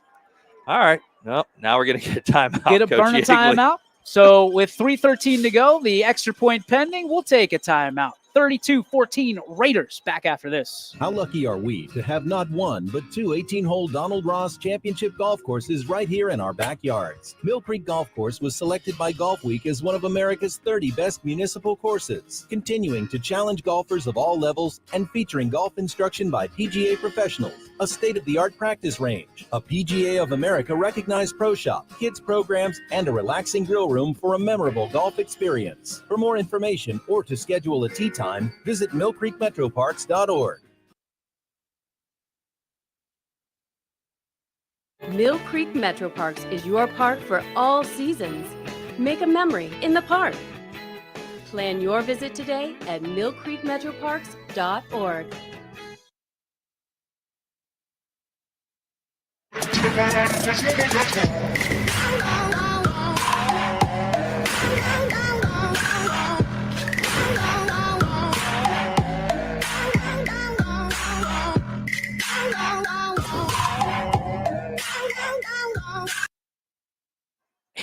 Welcome back, ladies and gentlemen. DJ Yoakley, Gary Niddle, 2-point conversion. Ball at the, 17? 17-yard 2-point conversion. Two receivers right. Skurpak takes it. Time, got time. Fires. That's going to be incomplete. And no yellow laundry. Although South Range wants it. I see the coaching staff. Well, we're going to get, I don't know if they'll show a replay here for us, but typically they won't. No. Oh, there we go. Must be something juicy. Oh, I don't know about I that. don't know. I think that's a good no call. If they didn't call it earlier, I think they're letting them play on the outside for the most part. I think I just tore my ACL dancing during the break.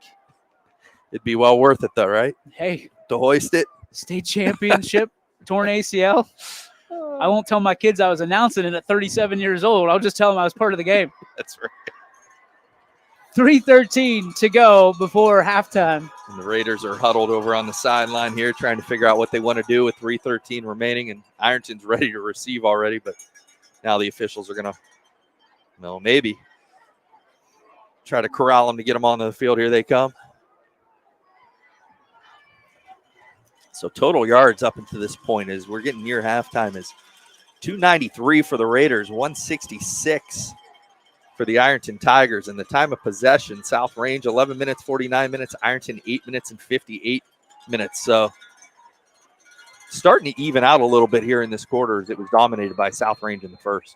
Butcher to boot it from the 40-yard line. He does, and he pooches it the left side this time. It's fielded at the 27. And not a whole lot of running room still there. On his feet. That's a dangerous man to put the ball in. That's a running back in Aiden Fielder or Mari Fielder. So South Range Raiders looking to have a defensive stand here would be huge. Oh, because absolutely. Ironton technically could get back-to-back here if they score because they get the ball back at halftime. Yeah, this is a big defensive series here for the Raiders. But they're up to it. I mean, they've shown it all on just, stay disciplined here, know your roles. One receiver out to the left. The rest are bunched to the right. Carpenter takes the snap. Southpaw looking and fires, and that pass is incomplete. I'll tell you what, Ty Perkins, and he's standing with his hands on his hips over here. He came underneath from the backside, was wide open, and Carpenter just didn't see him. That's something that they're going to see up here in the booth. I guarantee you they might come back to that. So on the flip side, the defensive specialists up here got to make sure they read that. J.D. Krause applying the pressure on Carpenter that last play. Two receivers to the right, one to the left. Snap to Carpenter. Looks, fires. He finds his man towards the right sideline. No. Breaking down the sideline. He's got a lot of running room down the sideline to the 20 to the 10, and Ironton scores to bring it. We got a flag, and it's going to be on Ironton. Oh, a block in the back. And that don't hurts. Quote me on it yet, but Ironton's upset. South Range is bringing on back. We'll wait for the call here. It looks like it's going to be on, and if it is him, he looks upset as number 3, Ty Perkins, who just can't tell. A lot of fans on both sides are waiting it here, but it's going to be Still waiting, figuring out where to put it. Block in the back, and that will put Ironton back, and the Tiger faithful not happy. No, but Perkins knew it. He was down here. He knew he was going to – he still got his hands on his hips. He knew what he did. And they're going to show a replay here. Oh, yeah, it's clearly in his back. Yep. So good call by the officials. It'll be 2nd down and 7 at the 37 of Ironton. Carpenter calls for the football, gets it, and they're going to go handoff right side off of the tackle. Fielder. And nice job by Fielder getting the first down and a little extra. That'll move the sticks here. They'll stop the clock momentarily until they get the chain set. And I would assume here that you're going to see Ironton keep this up-tempo, and they are going to go up-tempo here, try to get right back on the football.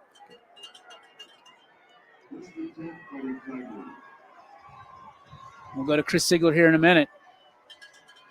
Carpenter fires. Oh, what a catch. Nice catch. And he pays for it dearly with that Raider defense. Aiden Young, we got another flag, and it looks like it's going to be on Ironton. number 3, Perkins again. Tristan Toy on that tackle, and they're going to back up the Tigers again. So the Tigers are... This is not a drive that Tyler Perkins is going to remember much or want to remember. The white hat waiting for the call.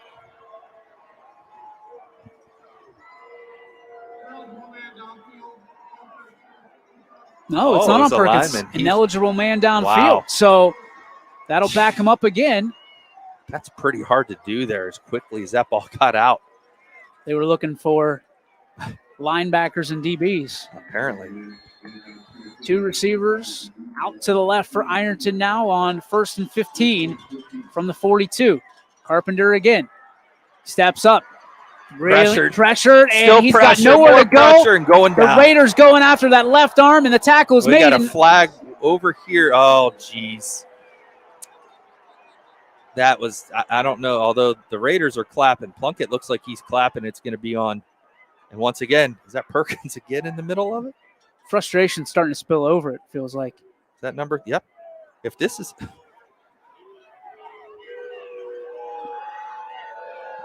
And they were out of bounds going at it over here. There's a Raider down. And that, I know Bailey Ryan was over there. You see him get up? I saw the He flag. was in on the tackle. And it looks like the quarterback, there's a lot going on here right now. Taden Carpenter's got his helmet off, and it looks like he's where we talked about he has those implants in. He's holding them.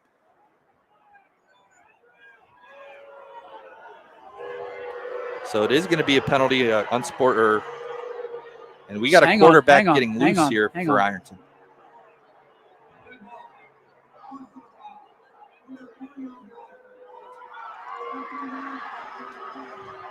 Unsportsmanlike conduct on the Tigers, and that is Ben Sloan. That's a tough one to swallow because you got 206. And it looks like I can't tell who that is warming up. If we're going to have to make a quarterback change here for Backup Ironton. is listed as Bailey Thacker, the second string quarterback. Number, though. It doesn't. Chris Colucci down for the Raiders. It's number 12. And he was their punter. Walked off under his own power. He's good. Siggy. That was Perkins that got that personal foul. He just basically took a South Range defender by the face mask and jerked him about 3 yards out of bounds. I think it was Lindstrom. It doesn't take much to take him 3 yards out of bounds. That's a big 15-yard penalty on the Tigers. So the punter that has been the punter, Braden Schreck, will come in. It's sophomore for Ironton, number 12. It's a big spot for a sophomore. Oh, 2nd and 37 at the 20. Well, they got to run the football here. At South Range, you got to minimize take a timeout. damage. They got 2 timeouts remaining. Snap, nope, dropping back, look, and they're throwing. They fire, and he's got a man, and the tackle is going to be made. So a nice, easy play to get things started. Get a timeout here, I think, if you're Coach Yeagley. I don't think. I think you wait here. I don't know. It's 3rd and you can't stop a 3rd and 20. Well, usually the people that say that are the people that say first down the next play. And South Range exactly just took the timeout. So timeout. We'll keep it here. Okay, so a lot going on. So Chris Colucci does get up, which is good to see him get off the field. The quarterback for Ironton, Taden Carpenter, came over to the sideline holding his head. He did not go in. I don't know if he's going to be able to return right now. Listen, and then we got that big penalty. You're going to need a straight jacket to keep 58 off the field. He's a wrestler. He's a warrior. State champ. Unbelievable. Looking for his second state championship. He's favored in wrestling to win another state championship individually. Chris. You know, frustration is exactly what you guys are talking about with this Ironton squad. Remember, this is a defense that's only given up 21 points combined thus far in the playoffs, and they've given up 32 here in the first half, and an offense that is not used to being stymied as much as they have been today. Carpenter is going to return here, DJ. That's good news for everybody. Love watching this kid play football, and he's a great story. 3rd down and 19 from the 38 of Ironton. Carpenter. South Range got a 3-man front here. In the pistol, drops back, looks. He's going to step up. He's in trouble, fires, gets his man underneath, steps and out of bounds immediately hit. That was Nick Plunkett on the tackle. The clock's going to stop with 1:31, brings up a 4th and 8 at midfield. They're going to go for it? Oh, geez. No. I was going to say I still don't see Shrek out there yet. The punter. There he is. You see number 12? Right no, he's coming out. Yep. But remember, he's the backup quarterback. This is usually a time where you can do it. I don't see now Lindstrom's kind of in scrambling back towards his 25.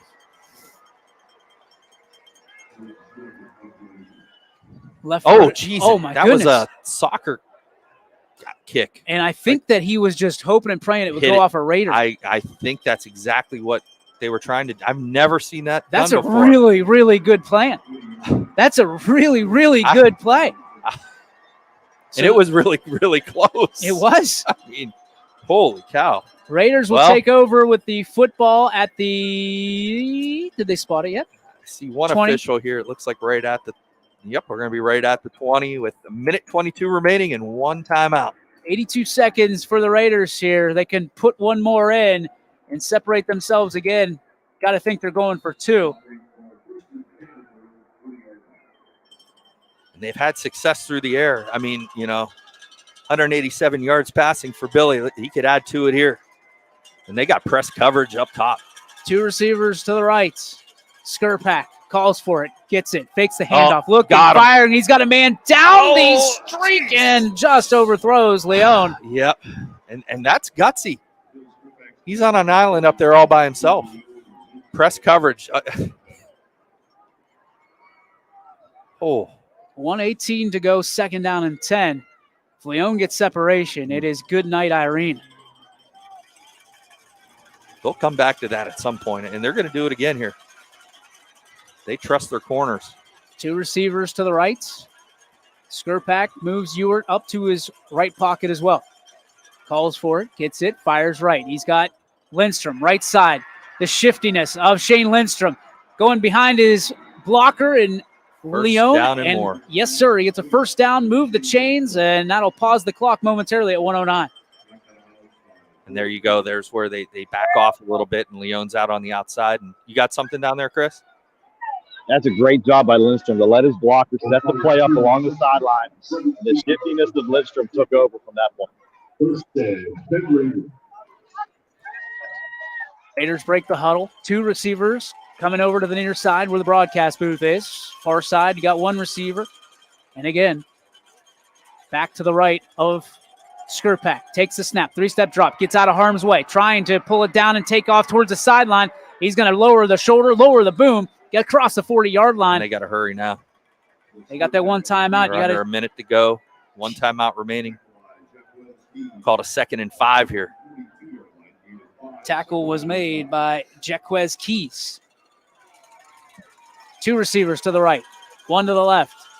Skurpak takes a snap, fires, and he's looking. Gets Leon, goes up and gets out of bounds. Right at the 30-yard line, 1st down, out of bounds. 7 seconds left, And the ball now inside the 30 or right at the 30 for South Range. They're threatening again with a great kicker on the sideline in Logan Butcher. And a great catch by Aiden Leone over the defender, C.J. Martin for Ironton. Here we go. 2 to the right, 1 to the left again. Back to the right. Skurpak standing at his 35. Calls for the snap. 2-step drop, looking down the middle of the field, firing, and it's caught. And that's a first down, so that'll stop the clock till they move the chains. And it's Lindstrom. Are they going to say?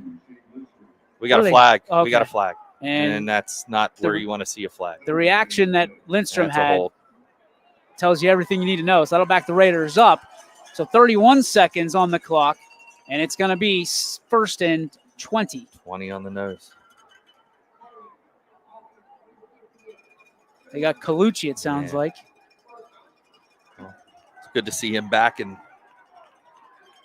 don't want to see a holding. But they're going to go right at 31 seconds remaining. Once they start the clock, here we go. What's an extra 10 yards? They got to get set. 2 receivers to the right, 1 to the left. 26, 25 seconds now. Skurpak calls for it, looks, fires, lofts it over the middle, and Kraus tried to one-hand that, but he heard footsteps. And that throw was just a little up. Catchable ball, but a tough catch. Billy tried to put some touch on that. Here it's Raiders score or nobody. And it was wide open there. Raiders with 19 ticks left in the first half. Chris. That was a great timing route right there. Good throw. You're right, the receiver, Kraus just took his eyes off the ball and anticipated the hit. 1 receiver to each side now for Skurpak, an extra blocker in.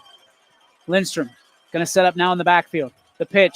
Lindstrom looks, fires back over to Billy. Behind, fires downfield. He's got 5 guys. Oh, Ironton like he got held there. It sure did. And Leone asking for a flag. He's not going to get it. And he'll make his way back to the huddle after a quick conversation with the official, the back judge. Now, we saw the one-handed grab by Aiden Leone earlier this year. That one, he got his right hand on it. As we look at the replay here, it looked like his left hand was getting held, though, so he went up for the catch. And that was a dangerous throw to begin with. There was 5 Tigers in the vicinity. So now it's 3rd and 20. You got 12 seconds remaining. You just take a shot to Leone down. You got that. If you got that one-on-one coverage at the top, or do you do something underneath, take your time out, and kick the field goal? I think you got to get a lot here. The wind's we all into know the face. How much you love field goals. The wind's right in their face, though. I don't know. Uh-oh. Timeout. Timeout, Ironton. Ironton. Oh. South Range. So they wasted them. There goes my theory. 12 seconds. We'll keep it here. Sorry, Rye. So South Range is now over 343 yards. And we've seen them put up numbers this year, DJ, but not really like this, against a very quality opponent. I think 500 yards is their max this year in a game. And they're certainly looking at that dead in the eye for this one. Yeah, they're on pace. 232 through the air and 1/2 for Billy Skurpak. If you could get a touchdown here and score 40 points in the first half. I mean, yeah. I guarantee you Coach Yeagley would be okay with that. You think? A 40 spot in the first half? I think so. But again, no lead is safe here in Tom Benson Hall of Fame Stadium. I really think this is Aiden Leone or nothing here. Skurpak's, or excuse me, or Kraus down the seam in a little hook and ladder. It's 12 seconds. We got and now Ironton wants to see. Let me take a peek. So Coach Allegretto, we talked to Coach Yeagley, and he mentioned we've only used about 50% of our playbook this year. So it's now or nothing,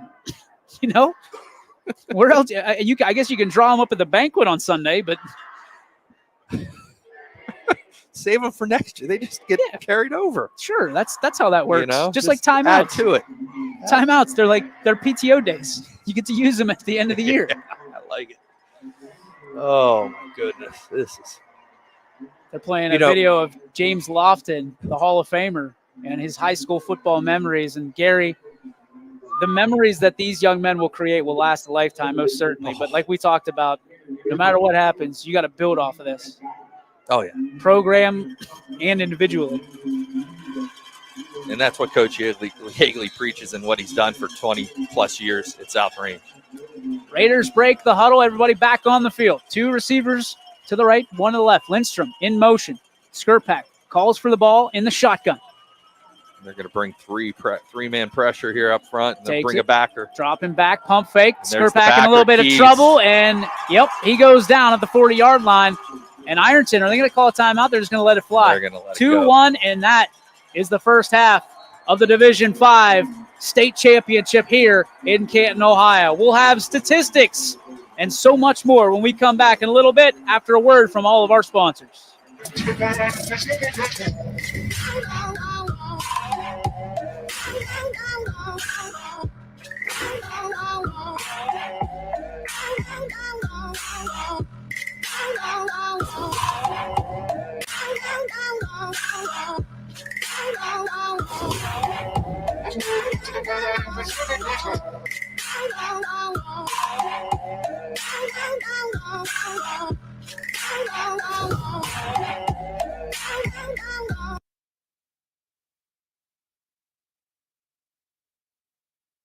We are happy to support YSN and 2 of my favorite people, Scotty Mincher and Super Dave O'Malley.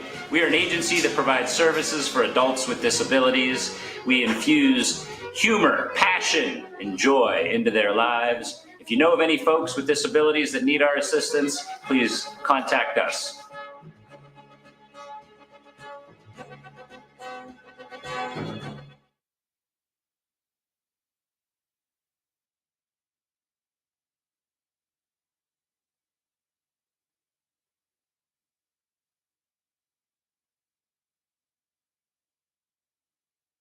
Years of experience. WRS Wealth Come back now. Advisors. No.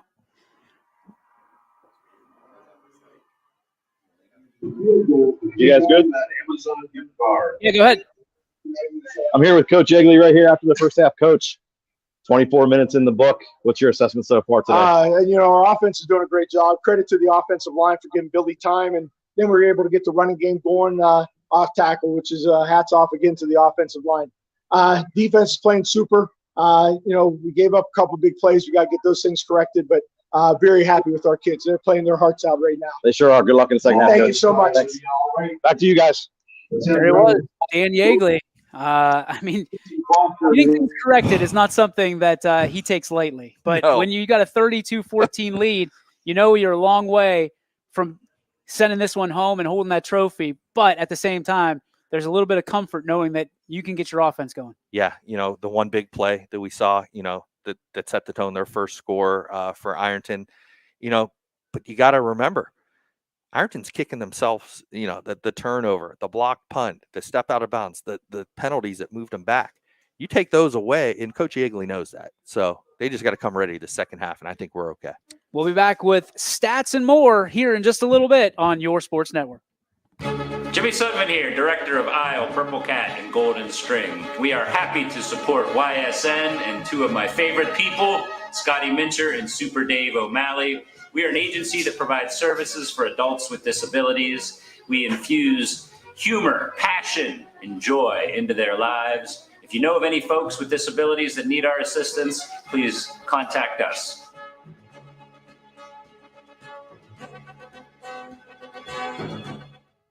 Hi, this is Zell Bush. Hi, this is Tom Clint. Hi, this is Steve Rossetto. Hi, this is Ryan Miller. Hi, this is Rich Sakui from WRS Wealth Advisors. With our combined 80 years of experience, WRS Wealth Advisors are the area's premier wealth and retirement specialists. Call 330-965-0370 to learn more about our individual and corporate financial planning services. Or visit WRSwealth.com. Go Raiders. Go Dogs. Go Cats. Go Dogs. Go Tigers.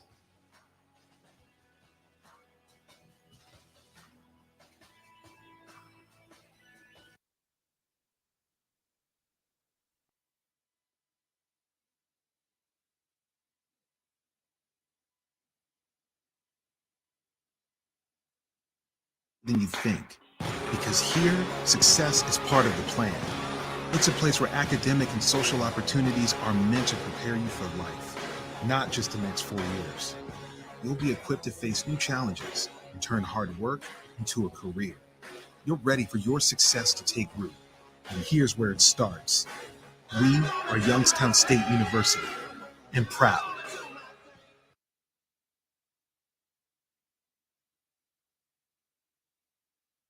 He wants all 100, won't settle for 99. And it's more than stats, because there's people in those numbers. And I was one of the lost sheep. I'm so glad he cares for all 100. I'm 100% safe, 100% free, 100% love. I can be 100% me.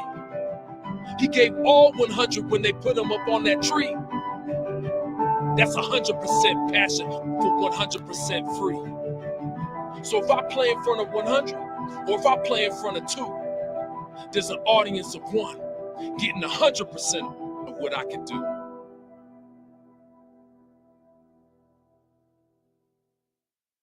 Winter, spring, summer, and fall. Mill Creek Metro Parks is your park for all seasons. Make a memory in the park. Plan your visit today at millcreekmetroparks.org.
Quality, customer service, and integrity.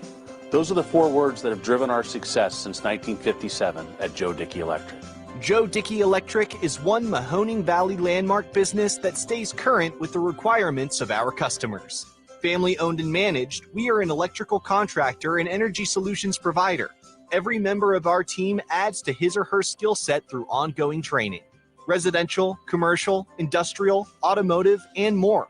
We keep ahead of the needs of our customers with a fleet of more than 50 vehicles and 24/7 emergency service, so you're never left in the dark.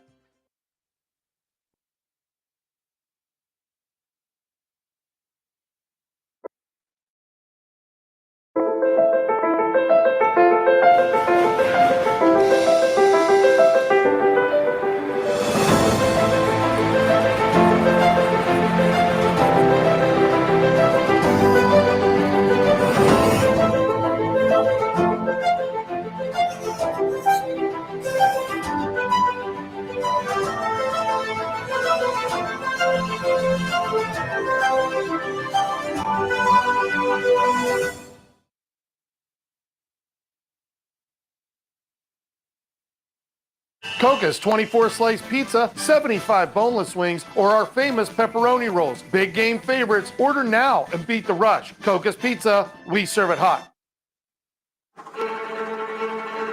Reliability, innovation, scale.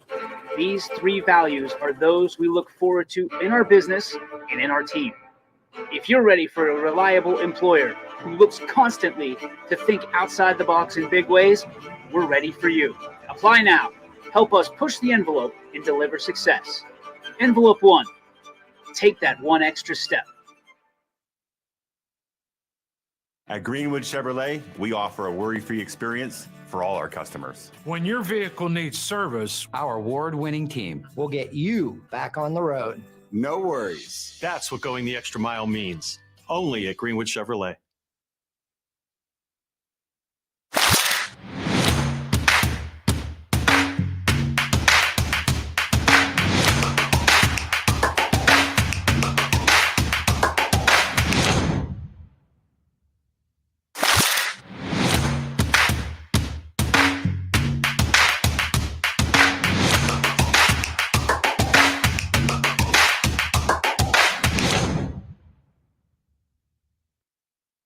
Before the lights come on, before the workday begins, before a long day is ended, or it's time to have fun. It all starts with the people at Joe Dickey Electric. From replacing a light fixture in your home to building a substation for your business, no job is too big or too small. The people of Joe Dickey Electric power them all. Joe Dickey Electric, over 60 years of powering the Mahoning Valley.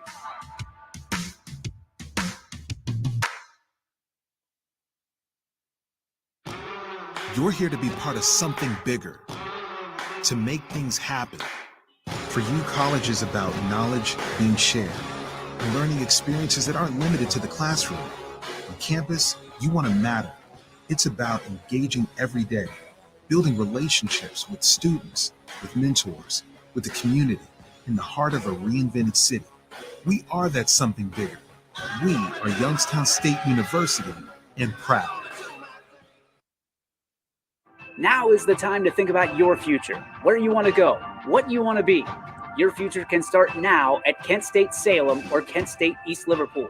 We have programs that will open doors and provide opportunities for you to pursue your passion. We are affordable, we are close. You call it hometown, we call it Kent State University. Learn more at www.kent.edu/Columbiana. You belong here. At Greenwood Chevrolet, we offer a worry-free experience for all our customers. From sales to financing and even service, we'll help build your perfect vehicle And lock in your trade value. while your vehicle is being built. No worries. We guarantee financing. Regardless of your situation or credit history. No worries. And when your vehicle needs service, Our award-winning team will get you back on the road. No worries. That's what going the extra mile means. Only at Greenwood Chevrolet.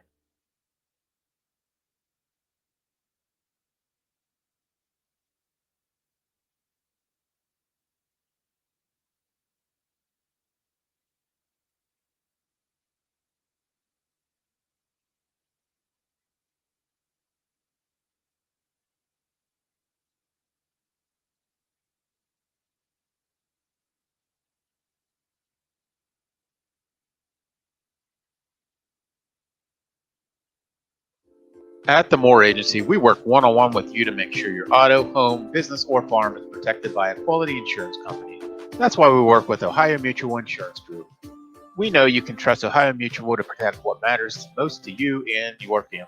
Visit us at mooreagency.com. We can recommend the best coverage from the best companies like Ohio Mutual.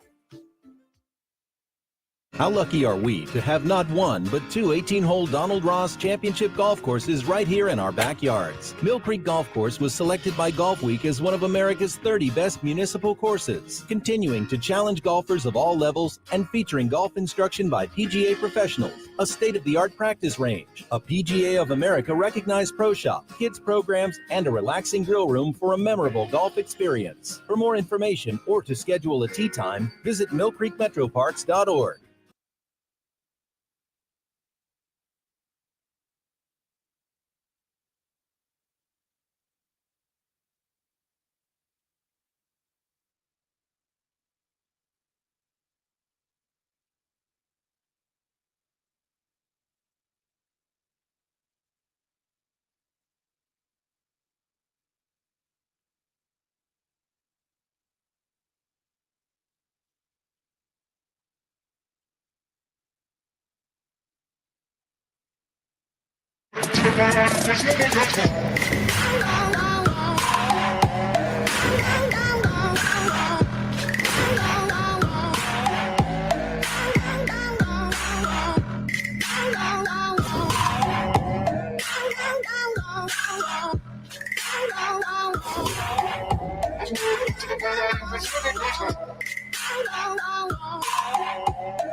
Jimmy Sutton here, director of Isle, Purple Cat, and Golden String. We are happy to support YSN and two of my favorite people, Scotty Mincher and Super Dave O'Malley. We are an agency that provides services for adults with disabilities. We infuse humor, passion, and joy into their lives. If you know of any folks with disabilities that need our assistance, please contact us.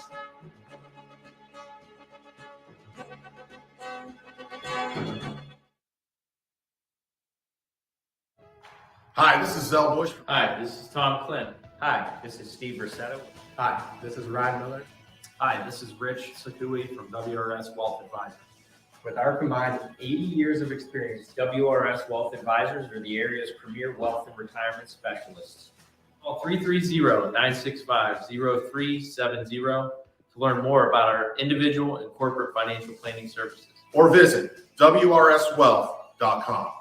Go Raiders. Go Dogs. Go Cats. Go Dogs. Go Tigers.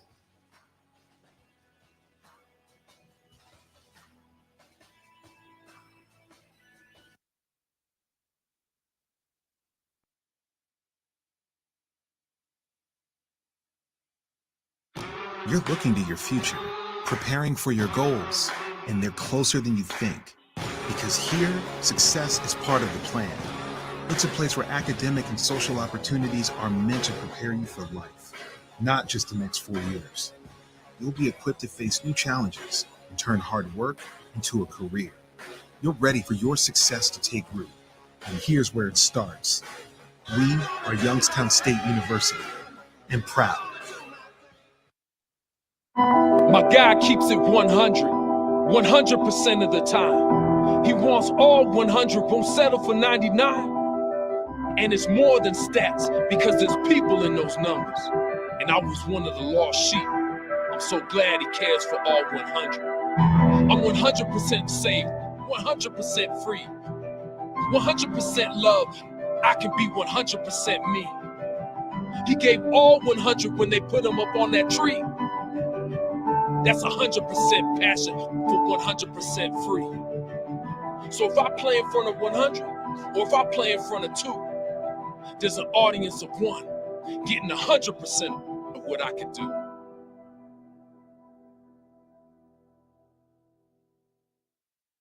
Winter, spring, summer, and fall. Mill Creek Metro Parks is your park for all seasons. Make a memory in the park. Plan your visit today at millcreekmetroparks.org.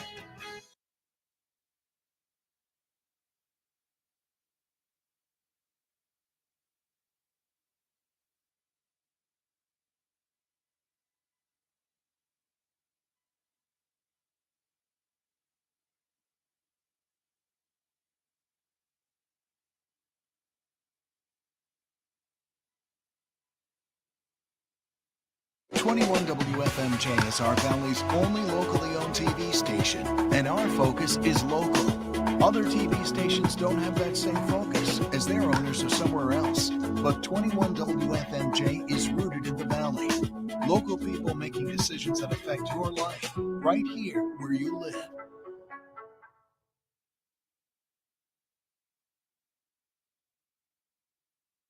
With half off select appetizers in our dining room starting at 5 p.m. Also want to stay for the game? We'll be playing it live. That's Coca's Pizza. We serve it hot. Quality, customer service, and integrity. Those are the 4 words that have driven our success since 1957 at Joe Dickey Electric. Joe Dickey Electric is one Mahoning Valley landmark business that stays current with the requirements of our customers. Family owned and managed, we are an electrical contractor and energy solutions provider.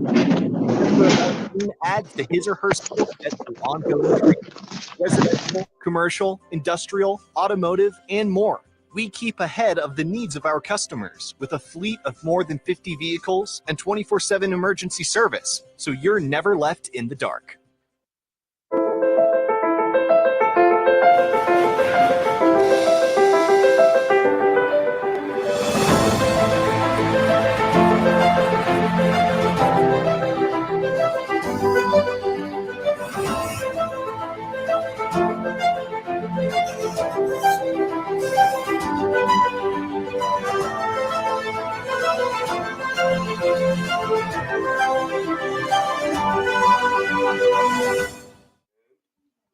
And welcome back, ladies and gentlemen. Live here in Canton, Ohio at halftime. It is the South Range Raiders 32, Ironton 14. DJ Oakley, Gary Niddle, and Chris Sigler on the sidelines. Let's get to some stats here. Gary, I'll go over it. First downs, range out in front.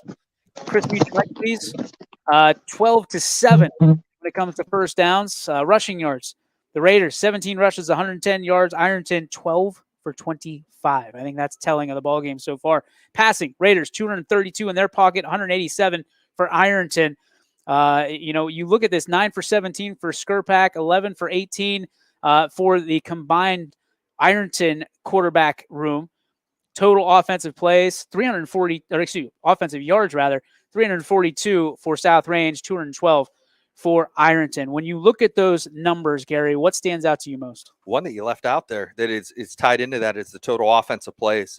South Range has 34 and now Ironton up to 30. Through that first quarter, it was dominated. I think Ironton had 3 plays in they had the one long touchdown play and then they went 3 and out. So, that second quarter, they got settled down. They went to that, up tempo, which they had some success for. And that's something South Range now they've had time at halftime to talk about it and be prepared. Temperatures starting to rise here in Canton. The Raiders come back out of the locker room. One of the stats I wanted to talk about, the Raiders had trouble with penalties early, but it was Ironton late that really bit them. When you look at the penalties, 5 for 50 for South Range, the majority of those coming early, 6 for 57 for Ironton. And again, those coming late in the first half. Penalties we thought would be something because these are precise crews doing the state championship. They're doing a great job. What needs to happen going into the second half and keeping things clean and tidy? And I think South Range addressed their problem. Right out the gate, they got the 15-yard penalty on the kickoff. And, I know Coach Yeagley said, all right, let's contain our emotions. And that's something that Ironton wasn't able to do. They had 2 one out of bounds, grabbing one of the South Range players by a face mask on a play that wiped out a big play for them. South Range, I think, will be okay. And I'm sure the Ironton coaches are saying the same thing. All right, we're half into this football game now. Now, you can throw everything else out. Now we got to focus on, these last 24 minutes of football. Time of possession, South Range leads that as well, 13-11 to 10-49. But here's the one that stands out to me above all others. Third down conversion. South Range 3 of 6, 1 of 6 for Ironton. So what that tells me is if Coach Rock can get to third down, the defensive coordinator of this South Range team, he's feeling pretty good. Yeah, and you throw in the 1 for 2 on fourth down. That was a big fourth down conversion that they had. And they had 2 good play calls there. The one thing, South Range, if there is a weakness, is there are a couple balls that were not on target by Carpenter. The ones that have been on target, the receivers have been open. South Range, their DBs did a great job, I would say, in the first quarter and halfway through the second, but then they kind of lost a little coverage outside of the, obviously the broken or the missed assignment for the big touchdown. Let's go to the rushing yardage for South Range. Blake Ewart, 9 carries, 69 yards, and a touchdown long of 31. He's averaging 7.7 yards per carry. Billy Skirpak, 3 touchdowns for the QB1 for South Range. He's got 33 yards in total. He's averaging 4.5 per tote. Aiden Dominguez, the only other back in the backfield that's touched it, 1 for 9. And he's got, that's pretty much the story for Dominguez, but that was a powerful 9 yards. Passing, Billy's 9 for 17, 232 yards, 1 touchdown, long of 68, and he's been sacked once. Shane Lindstrom leading the way with total targets of 6. He's caught 4 of them for 103 yards and averaging 92 yards after the catch. Not too shabby. When you look at it, J.D. Krause, 4 targets, 3 of them hauled in for 71 yards. His yards after the catch, 28. Jake Starkey has 2 targets, 1 catch for 30 yards, and Aiden Leone, 5 targets, 1 catch for 28.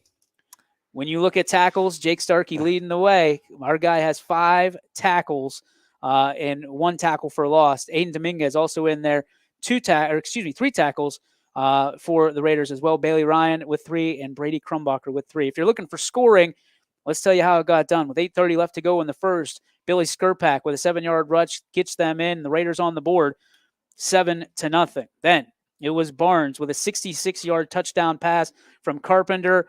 They put it up 1 play to go all that distance and tie things up at 7 apiece.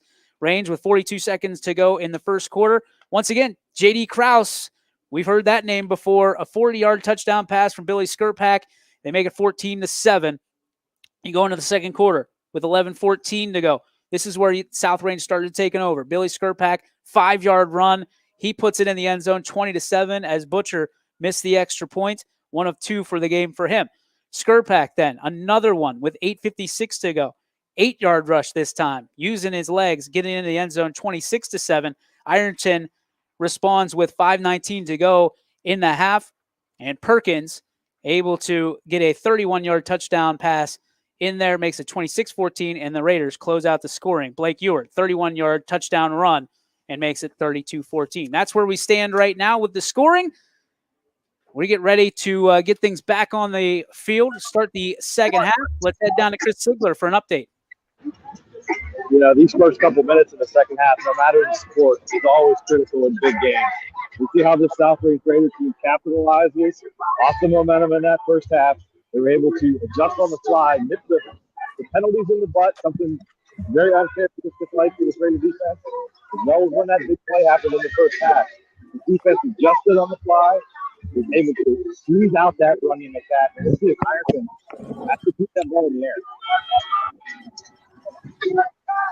And one thing, talking to a couple of the South Range coaches here at halftime, was they found a lot of success running off tackle, running the trap play with Ewart. And I think that's something that you're going to see a lot of here in the second half until Ironton can show that they can stop it. And the pooch kick is going to be fielded at the 23-yard line to start this one. Ironton, a little bit of room. This could be trouble for South Range. And I think it's Butcher that ended up standing in the way, getting a hand on the returner. And the ball is going to be spotted at about the 40. They're going to say 46. Looks like that's going to be the case. So Ironton with some good field position to open up this second half. And a good return there by Ty Perkins. Found a little seam and was able to get the ball up. And like you said, give them good field position here at the 46-yard line. First down at the 46. South Range, 24 minutes away, under that now, from their first ever state title. A lot of work to do. Carpenter, they're going to go end around. And again, Ironton trying to find a little bit of room. They get a little bit towards the end. Good blocking by Ironton late in that play. And they get a decent gain of 3. The second down and 7 for the Tigers. And that was Sean Terry, number 14 for Ironton, that was able to take the little shovel pass and, like I said, get about 2 yards there, which South Range will take that all day right now if they can limit them to 2 yards of play here. Good call, partner. They got the knee down first, second down and 8 from the 48. 3 receivers to the right, 2. The empty backfield for Carpenter. 2-step drop. He's going to roll out, try to find some running room. He's being pressured to toss. Right on. And that is a nice job by Perkins of being the Lone Ranger down at the bottom of the field. And his toe was just in bounds there, holding the line there, making sure, waiting till Carpenter can get him the football. And brings up a 3rd and, we'll call it 3rd and 2. I did see Landon Wilson on the last. He was out most of the second quarter, but he's back in action here. He's in that slot position for Ironton. 3rd down and 3 for Ironton. A big down for them. Not quite in 4th down territory yet. And Carpenter looks like he's going to take it himself. They talked about him all week being one of the best dual quarterbacks in the state. And he gets enough there to move the chains, Gare. And I'm kind of shocked that we haven't seen much of him, running the football because, in the first quarter pregame, looks like he's very athletic out there and just they haven't had to use him, whether or not he's maybe a little banged up, but at this time of the season, you never know. First down and 10 for the Tigers. They break the huddle. They send one out to the right, add another one as there will be 2 to the right, 1 to the left for the Tigers in that shotgun formation. Back to the right side. Carpenter going to roll out to his right. Looks, fires across the field, and it is caught. And fumbled. He lost the football. South Range has it. South Range gets the turnover they were looking for early as Perkins loses the football. And the Raider Nation is going nuts on the opposing side of the field. We're covered by number 19 for the Raiders. That's Dean DePizzo, the man on the spot, Johnny on the spot, so to speak. And it is almost like, and I don't know if they're going to review this if it was a catch or not, because Perkins, although he's got his hands on his hips, I think he knows he caught it. Ironton wants the incomplete pass. We're not going to see any replay, at least to this point. Well, they just showed one. I mean, it's quick, but Chris? Now the Ironton coach is pointing at the. Oh, yeah, they're going to go to review. They're going to go for a review, and that's the type of play right there where Ironton gaining some momentum, and this advantageous defense of the Raiders are stepping up right now. So this could be a big turning point in this game in the early going of the third quarter. DePizzo pounced on that football like his life depended on. I mean, from up here, it looks like he had possession. And like I said, Perkins didn't really argue it until after the fact. He's like, hey, in that situation, you're going to try to argue anything that, I didn't have it. Here we go. Now remember. Caught down. Oh, that's a catch. That's a catch. That's a catch. Sure He looks made a like it. football move. I mean, although you look down at the Ironton sidelines, it's amazing. Because if this was reversed, if that was enough for like they're going to call that incomplete on the field and he doesn't fumble it, they're saying, oh, that's a catch. His knee was down. That's a catch. It has to be inconclusive that was an incomplete pass. I mean, and it's close. To me, catch, 1 down, 2 down. Football move. It's a football That's move. A fumble. That's a reception and a loss of control. It sure looks like he was talking and making a football move, like you guys have said. What a huge break this is going to be for the Raiders right now. Well, you wait till the call as the official still has the headset on. Well, it looks like the Raider defense is coming back on the field. That's what it looks like. Officials getting ready to remove the headset, and we'll await patiently. And the defense, for those of you that are wondering, has to be out there because if they do decide this, they could always bring the offense on. Oh, they're looking like they're going to be ready to go here once they make this decision. Screwpack went back to the sidelines. That's usually a dead giveaway. The defense is going to remain on the field. They're going to call this an incomplete pass, it looks like. Here we go.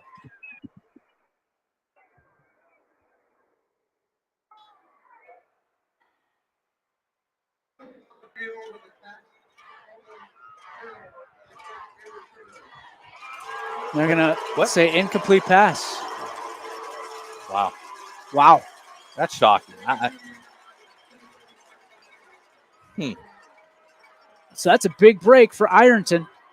And let's see what they can do with it because it's going to be 2nd and 10. Chris Colucci's doing the jumping jacks. He don't care. He's ready to go. Gives him another chance here to get down and ugly here. Get after the quarterback. 2 receivers out to the right side. 1 to the left for Carpenter in the shotgun, now in the pistol. Man across his face. They're going to go handoff left side and getting that. That's Keys. Keys makes a nice run. 7 or 8 yard gain on the carry. He's going to give them 8. It's going to be a 3rd and 2 here. So big opportunity for South Range. Ironton right back on the ball. Same formation. Same handoff, and that one is not going to go the way of the Tigers. And they're going to be right at the line of scrimmage. So you've got a 4th and 2 here, and they're going to go quick. Or at least try to either get them to jump. Tyler Remish on the tackle. Ironton back on the ball, 4th down and 2 from the 34. Carpenter looking. He's got nowhere to go. He's going to take it himself. Oh, nope. He's not there. He's not going to get it. What a stop for the South Range Raiders. It's Chris Colucci. And Bailey Ryan tag teaming it there. The Bash brothers inside making it happen. Wow. And I'm going to tell you what, when he decided to look like he was going to run, I thought he was going to get the first down. He just delayed just long enough, and Colucci and Ryan were right there. Johnny on the spot again. The Raiders will take over 1st and 10 at their own 35-yard line. 33-yard line. 2 receivers. Nope. Yep, 1 on each side. Excuse me. Ewart moves up to the right side of Skirpak. What a defensive stand for the Raiders. Takes a snap. Ewart around the left side looking for some running room. He has it. 40-yard line to the 50. Back to the 40-yard line. Left side. He's fighting off defenders. He's inside the 40-yard line. The E-Train leaves the station again early here in the 3rd quarter. And they're going to mark him all the way down to the 31, DJ. And once again, I kind of just mentioned this, talking to the coaches at halftime. They see what they see off tackle, and here we go again. They're going to get right to the football. Raiders pacing things up here. 1 receiver on each side again. Ewart to the right of Skirpak. Takes the snap. He's going to go handoff again. No, it's Skirpak. Goes up the middle in the muddle and gets about a 1-yard gain. 2nd down and 9 for the Raiders. Chris. Ewart taking advantage of that supreme blocking on the edge. And his athleticism completely took over. He's one to watch here in the second half as they're going to try to grind this game out. 2nd down and 9 for South Range. They break the huddle. approach the football. We approach the 9-minute mark here in quarter number 3. DJ Yoakley, Gary Nettle, Chris Sigler with you. One receiver on each side. Skurpak moves the back up to his left side. He's got a man in motion. Starkey looks, fires, quickly finds Starkey, and that one off the left hand and incomplete. A lot of green out in front of him there. He makes that catch at the 30-yard line. He's definitely getting a first down and maybe more. So the clock will pause at 8:55. And that's Trevor Carter on the coverage there. We haven't said his name a whole lot today. I can't even remember how many tackles that we had him listed at halftime, but not many. And, he's a guy that's a double-digit guy in tackles for this Ironton team. 3rd down and 9, and what I believe is 4-down territory here for the Raiders. 2 receivers to the right, 1 to the left for Skurpak. Currently stands in the pistol, moves his back up to his left pocket. Takes a snap, drops back, fires, takes a big hit in the pocket, and no flags on what I thought was going to be a pass interference. And that may have well been uncatchable, but there's definitely contact there before the ball got there. Chris. Yeah, that ball was a good 3 feet over Lidstrom's head right there, uncatchable. Keep this in mind. There's a breeze down here that's picked up in the second half that's blowing right into the Raiders' face right now. It's going to go into any decision they make going into this end zone. 4th down and 9, a big spot for the Raiders here for a couple different reasons. Obviously, first down, and you get to waste more of the clock. And you got to hurry here because the clock's under 9 as Billy gets into the center here. We're going to get up to the football. 3. Skurpak rushes up quickly. The snap. Let's get it off just in time. Skurpak rolls right, looking deep, finds his man. Oh, in and out of the hands. He had it. It was Leone. Right at the sticks. Would have been enough for a first down. Like you said, right in the breadbasket, and just Aiden was not able to hold on to the football there. So a tough break for the Raiders, but they keep it deep in Ironton territory. So the Tigers will take over. 32-14 your score, 8:46 to go in the 3rd quarter. Give credit to C.J. Martin there for Ironton, who applied the hit right as there was contact, or as Aiden had his hands on the football. Raiders are going to have to win this championship with their defense. Carpenter calls for the football, gets it, fires. He's got man, he's Perkins, and Perkins is going to take a Raider for a ride to the 36-yard line.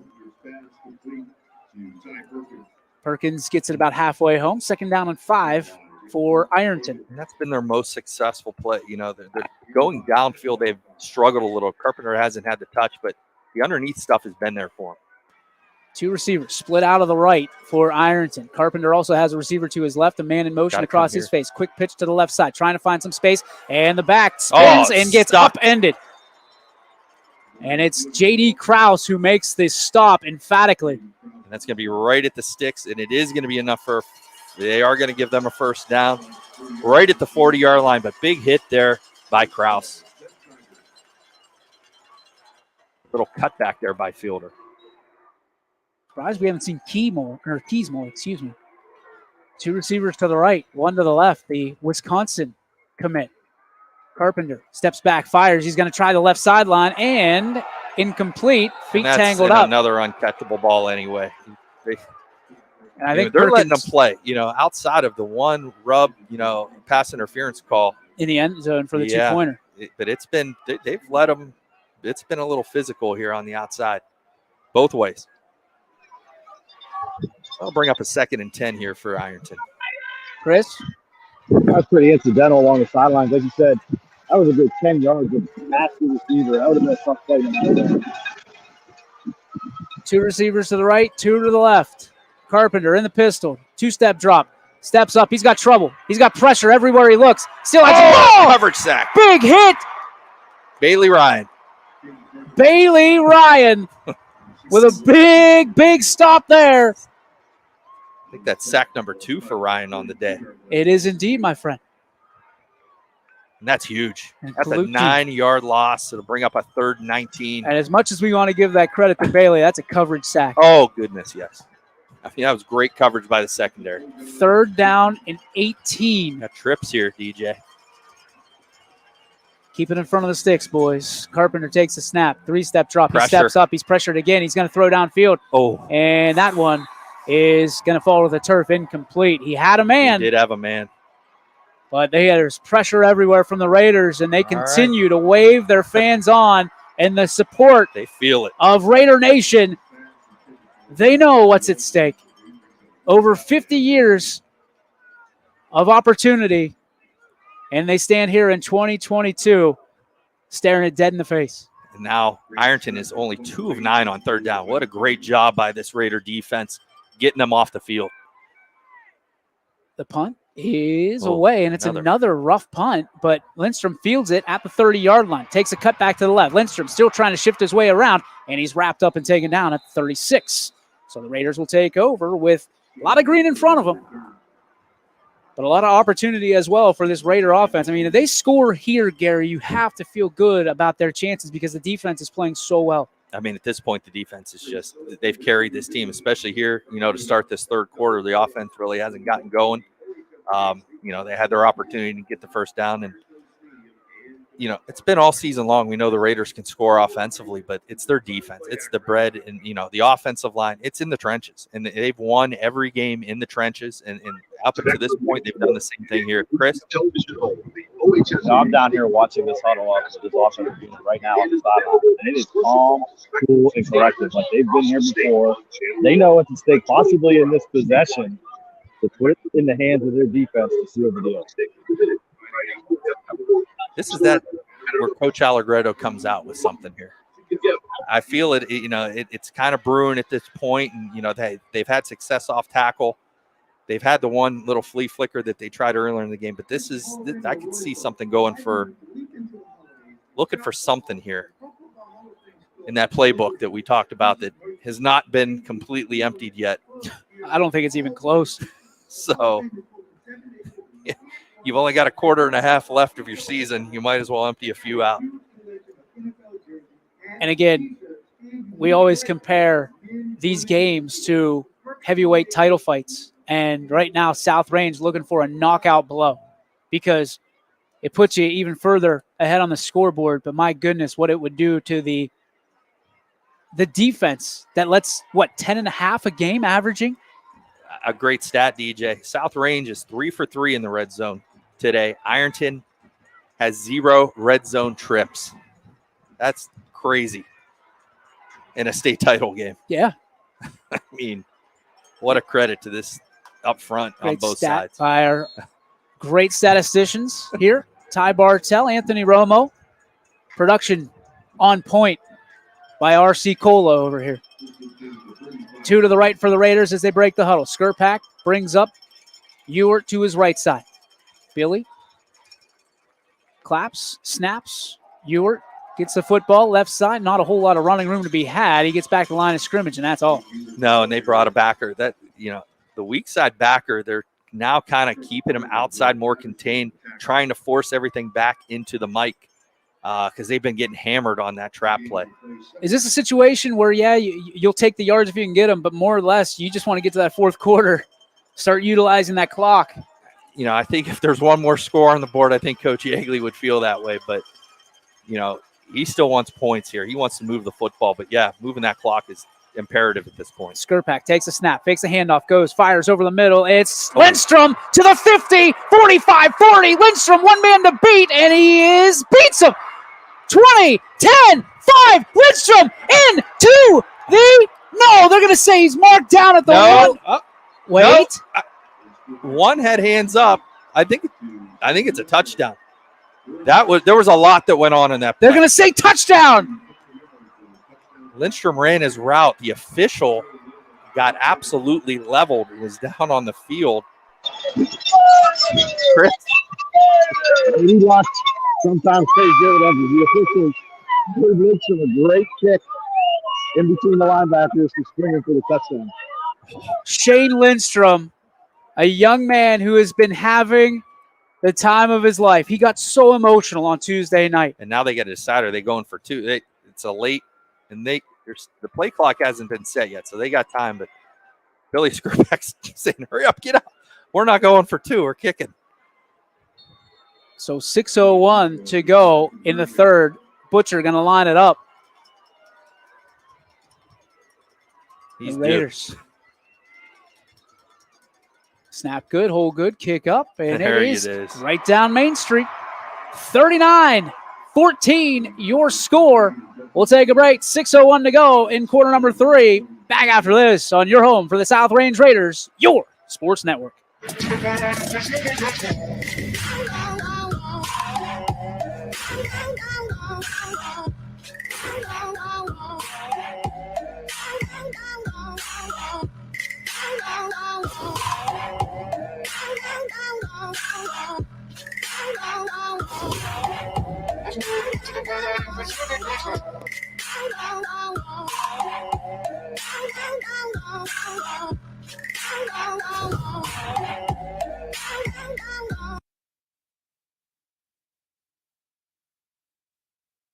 And welcome back, ladies and gentlemen. DJ Yoakley, Gary Niddle, Chris Sigler on the sideline. Gary, I need an update here in a moment. What is Shane Lindstrom up to on this game as they follow him around on the sideline camera, which Anthony Romo is salivating over right now?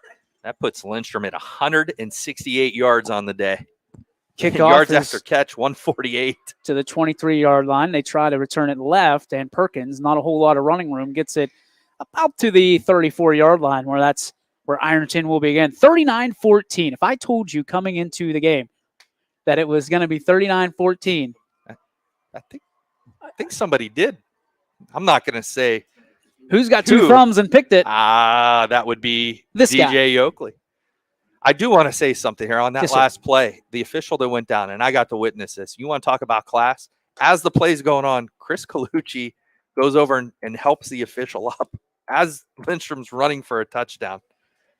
Just the class. Carpenter in the gun. He's going to go fake handoff. They're going to go back the other way. He's got a wide open man down the left side trying to find some running room is Felder, and he gets a long way inside the Raider 30. So Ironton not done yet.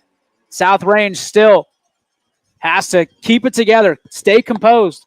And that's he just snuck out of the backfield there. He's kind of coming in past protection and then snuck out wide open down the sideline.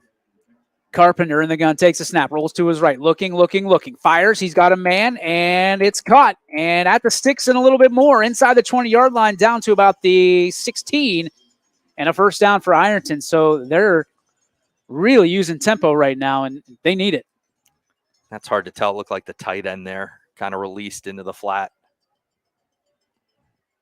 And now the clock will start back up, 5:24 and running here. First red zone appearance for Ironton today. Snap, Carpenter looking.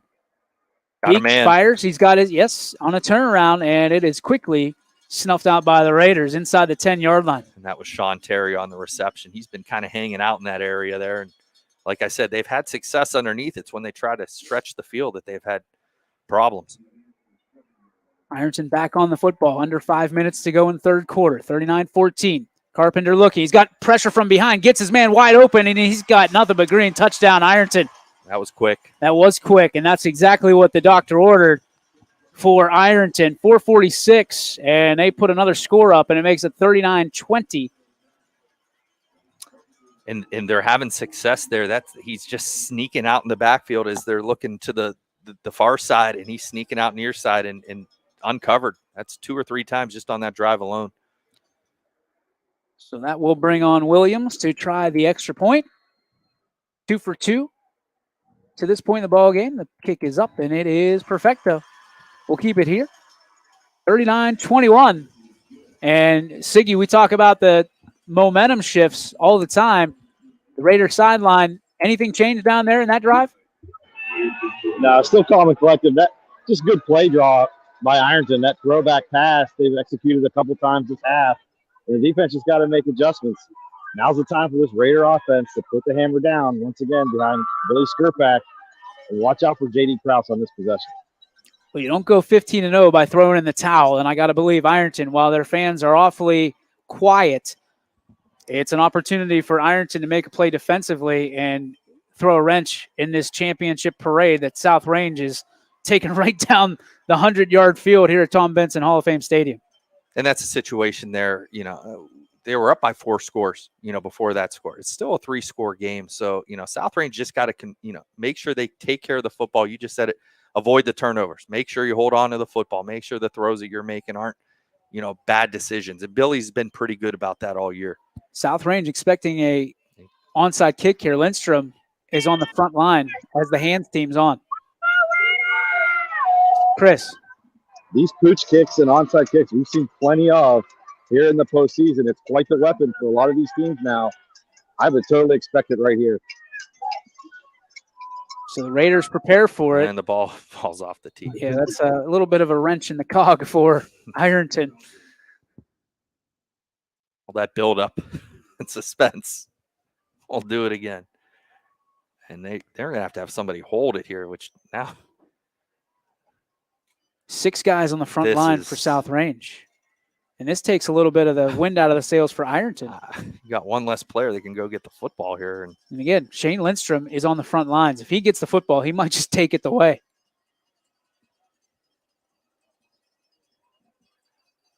There's a lot of time. The play clock's still at 13 seconds, and now they're going to go to the traditional set with 7 seconds remaining. And the approach. Well, this is going to be delay of game. There it is. I don't know what's going on. Ironton could not make a decision on what they wanted to do on the kickoff. And the coaches are arguing down. They don't know what they were going to do. So why are they pointing at South Range? Yeah, there's a delay of game. That might be a first. Yeah, and that's the delay game on a kickoff. And the coaches for Ironton, I don't know what they're discussing. Chris? Maybe the case of just trying to get too cute. Didn't think of what you're going to do.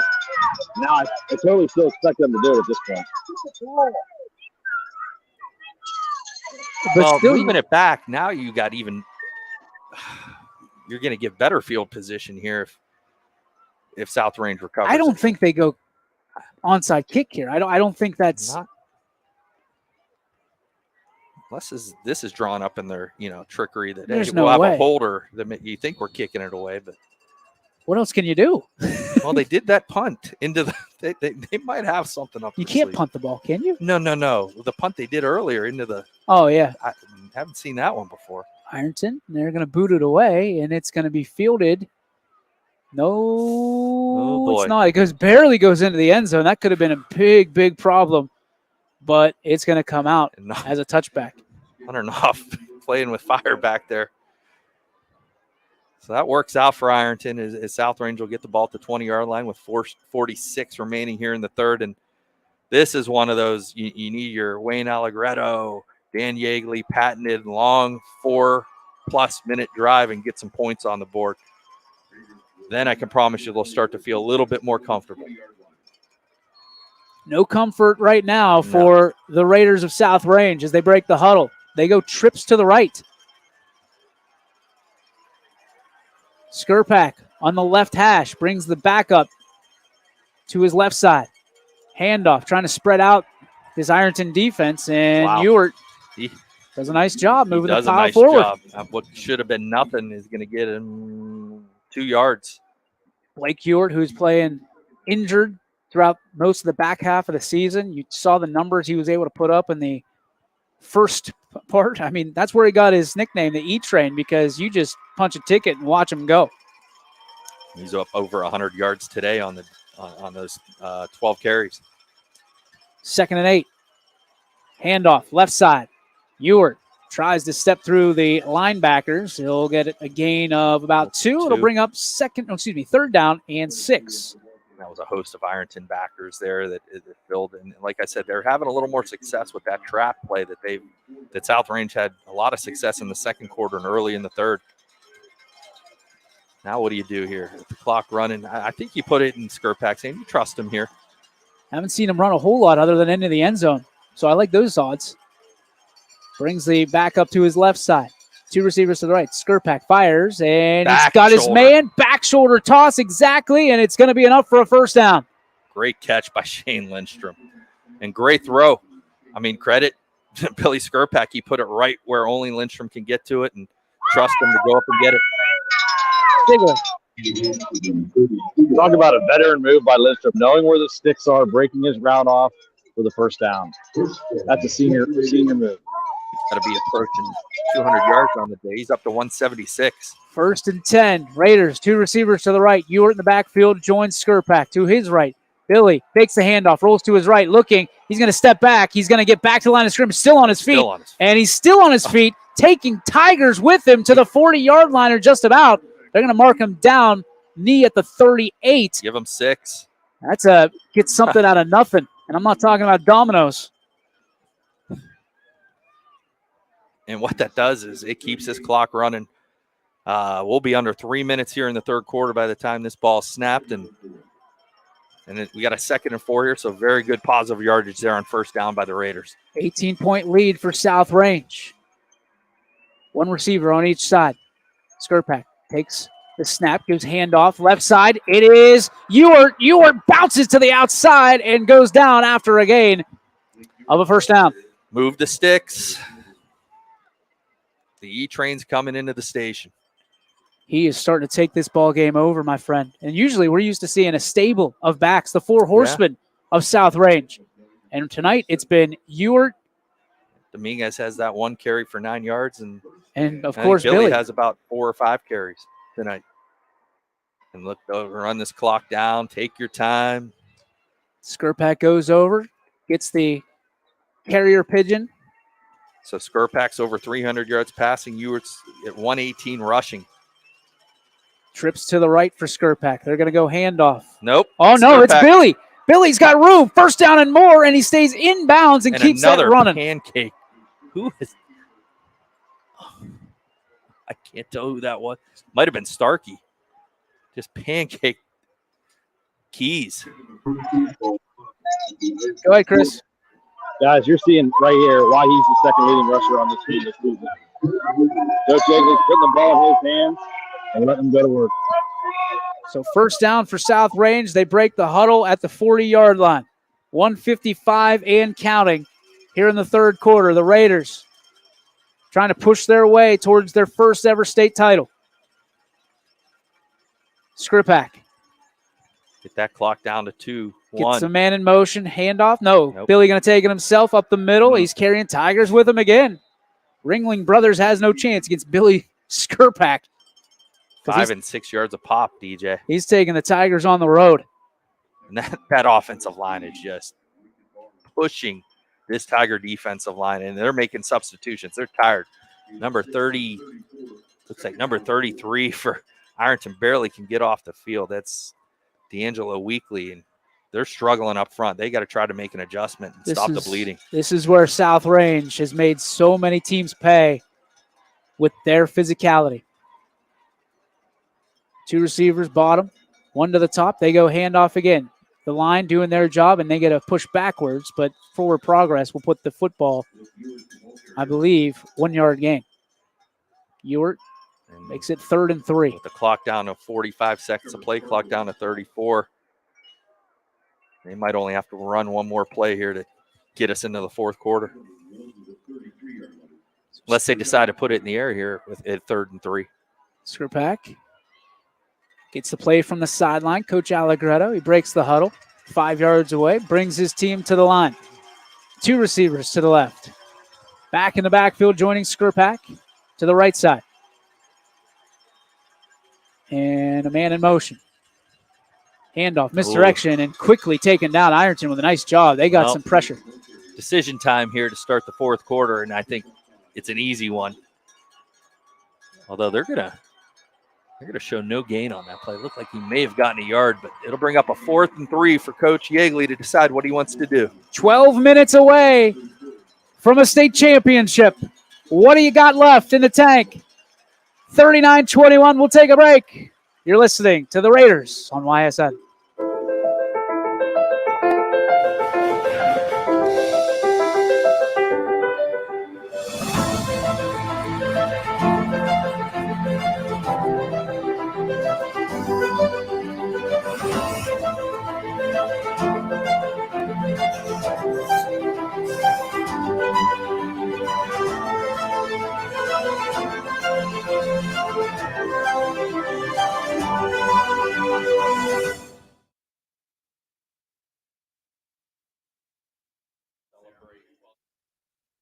And welcome back, ladies and gentlemen. And welcome back, ladies and gentlemen. We've got 12 minutes remaining in this ball game. The South Range Raiders, a 39-21 lead over the Ironton Tigers in the Division V state championship being held at Tom Benson Hall of Fame Stadium. So many dreams. So many times you think as a young man, a little Raider, what could be? And here's your opportunity. You're 12 minutes away from it. Incredible. It is incredible. And we will have a lot more of that to come, my friends. And I apologize in advance if I get a little emotional because it's been a nice, unbelievable 6 years alongside Coach Yeagley and this coaching staff and these young men in this community that I love so incredibly much. 4th down for the Raiders. Decision time to start the 4th quarter. Gary, what would you do? I would not want to be Coach Yeagley right now. Although I would. I don't want to make this decision though. I think I trust Billy Skirpak here. I think he can do something. You know, Shane Lindstrom's had a lot of success with yards after the catch. I'd get it in his hands as quick as you can and try to let him get him in a little bit of space. I'd even have him and Leon aside. I'd have Leon just run a go route, try to empty it out and put it in. You know, unless they're going to come out and press. Everybody waiting on the TV timeout here. Gives Coach Yeagley a little bit more time, Coach Allegretto, to figure out what he wants to do. So we have 5 TDs for Billy Skirpak on the day, 305 yards, 11 for 22. We got 11 carries for 58 yards and 3 touchdowns. Not bad. 360 total yards. And still a quarter of football left. Total in the game, South Range is approaching that 500 total yards at 490. And I think we were talking, DJ, I think the most they've had this year was what? Right around that 500 yards. Mark. So they're right just there. A little over 500. So here we go. 4th and 4. State championships always come down to decisions, and Raiders making one right here. 2 receivers to the right. Skirpak in the pistol. Moving up, Ewart to his right. Ball at the 34 of Ironton. The snap is there. Quick over pitch. Lindstrom. Oh, there's a hold. Oh, my goodness. Okay. They were holding. They got the first down regardless on the pitch to Lindstrom, and then the toss. That was going for 6. And there's another flag that comes in from the sideline. And that's going to either be a sideline warning or on the coaches. Well, we'll have to wait and see. But however this works out, it's going to benefit South Range. And there are flags all over the field. In the place where, Youngstown was where the flag was invented. So a little apropos. Dick Beebe, right? Yes, sir. Yeah. So holding going to be called on Ironton, and it's going to be first down for the Raiders. Chris. Yeah, those are definitely holding down here in the secondary. And, you know, you guys talk about this Raiders sideline trusting Billy Skirpak. That decision on that play call right there is because they trust their defense to continue what they've been doing this whole game. So the Raiders going to decline it, and it's a completion for the first down. So the Raiders will take it. The sideline warning.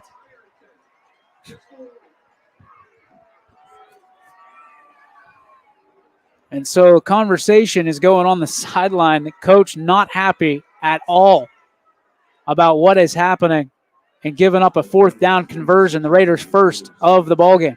And all that does is it's going to add the clock already starts to run here with 11:48 remaining. And now the clock is another enemy for these Ironton Tigers. Snap. And trying to find his way through, bouncing off tacklers like a pinball is Blake Ewart again, and the E-Train is really starting to get on track. There's that off tackle. It's just a broken record right now, and Ironton just can't solve it. 7-yard gain brings up a 2nd and 3 with 11:20 remaining here. And that play clock, the game clock, like a boa constrictor, just tightening up on this Ironton Tiger defense. And on the sideline, you can feel it. And the Raiders can too. 2 receivers to the left. Billy moves his back up to his left side. Man across the middle, it's Jake Starkey. Handoff again, up the middle. Some running room. Spins Circle button inside the 10-yard line, partner. That's your specialty. I'm leaving it to you today. Enjoy it. Enjoy it. Make use of it. First down, Raiders. 8-yard line. First and goal. Chris. Yards after contact. That's all you need to know. He's not going down when one guy hits him, two guys hit him. It's taking 3 and 4 to take him down right now. 136 yards for the E-Train. Raiders taking the clock down as far as they humanly possibly can, down to 10 right now. Game clock down to 10:20. 2 receivers left. Skrpak patiently awaits the snap, gets it. Hands off, right side, spinning, and down to the 2-yard line. It was Blake Ewart again. And the E-Train is going to be a big part of this celebration for sure. Could this be Skrpak's 4th rushing touchdown here? Or do you let E-Train? You give them the ball. 522 yards of total offense. They need, is that 2 or 3? We'll call it 2 more to get to the 40-plus point total here for the Raiders. This is where you challenge your offensive line. Skrpak brings his man up right side. Billy. Man in motion. He's going to take it himself. Skrpak scampers and gets down to, let's say he's getting back to the line of scrimmage or so. They might have lost a half yard. He might be back to the 3. Not much of a difference at this point. But that clock now is moving. We'll be under 9 minutes. 18-point lead as it stands right now for South Range. 9-13 and ticking away. The Raiders in no hurry, and neither would I. And I know you're all about the field goals here, but I think you can run it twice here, get it down under 8 minutes. Wind at their back at this end of the field.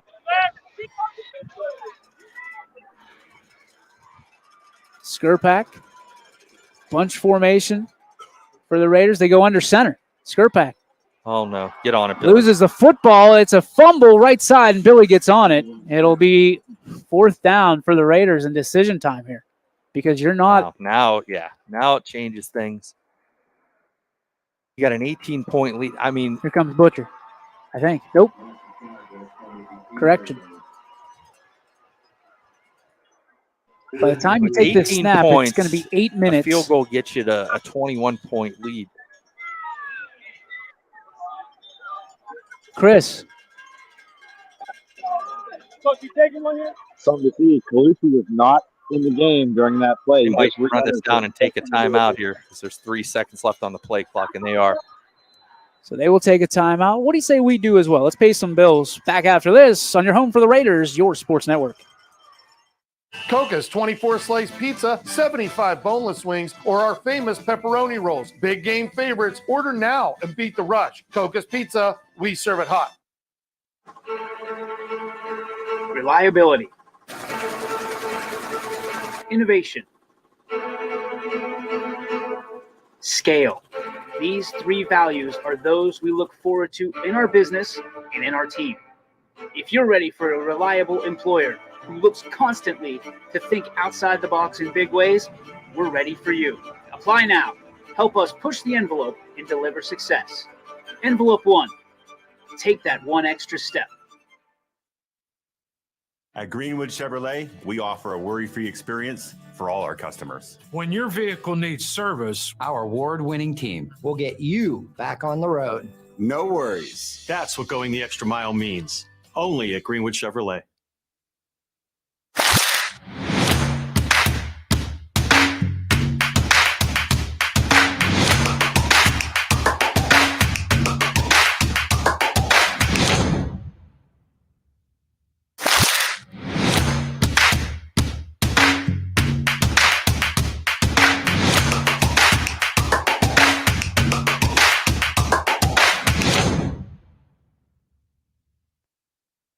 Before the lights come on, before the workday begins, before a long day is ended, or it's time to have fun.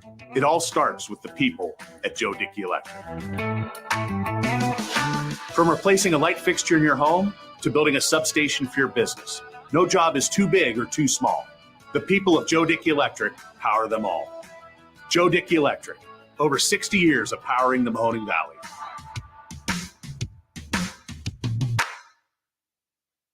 And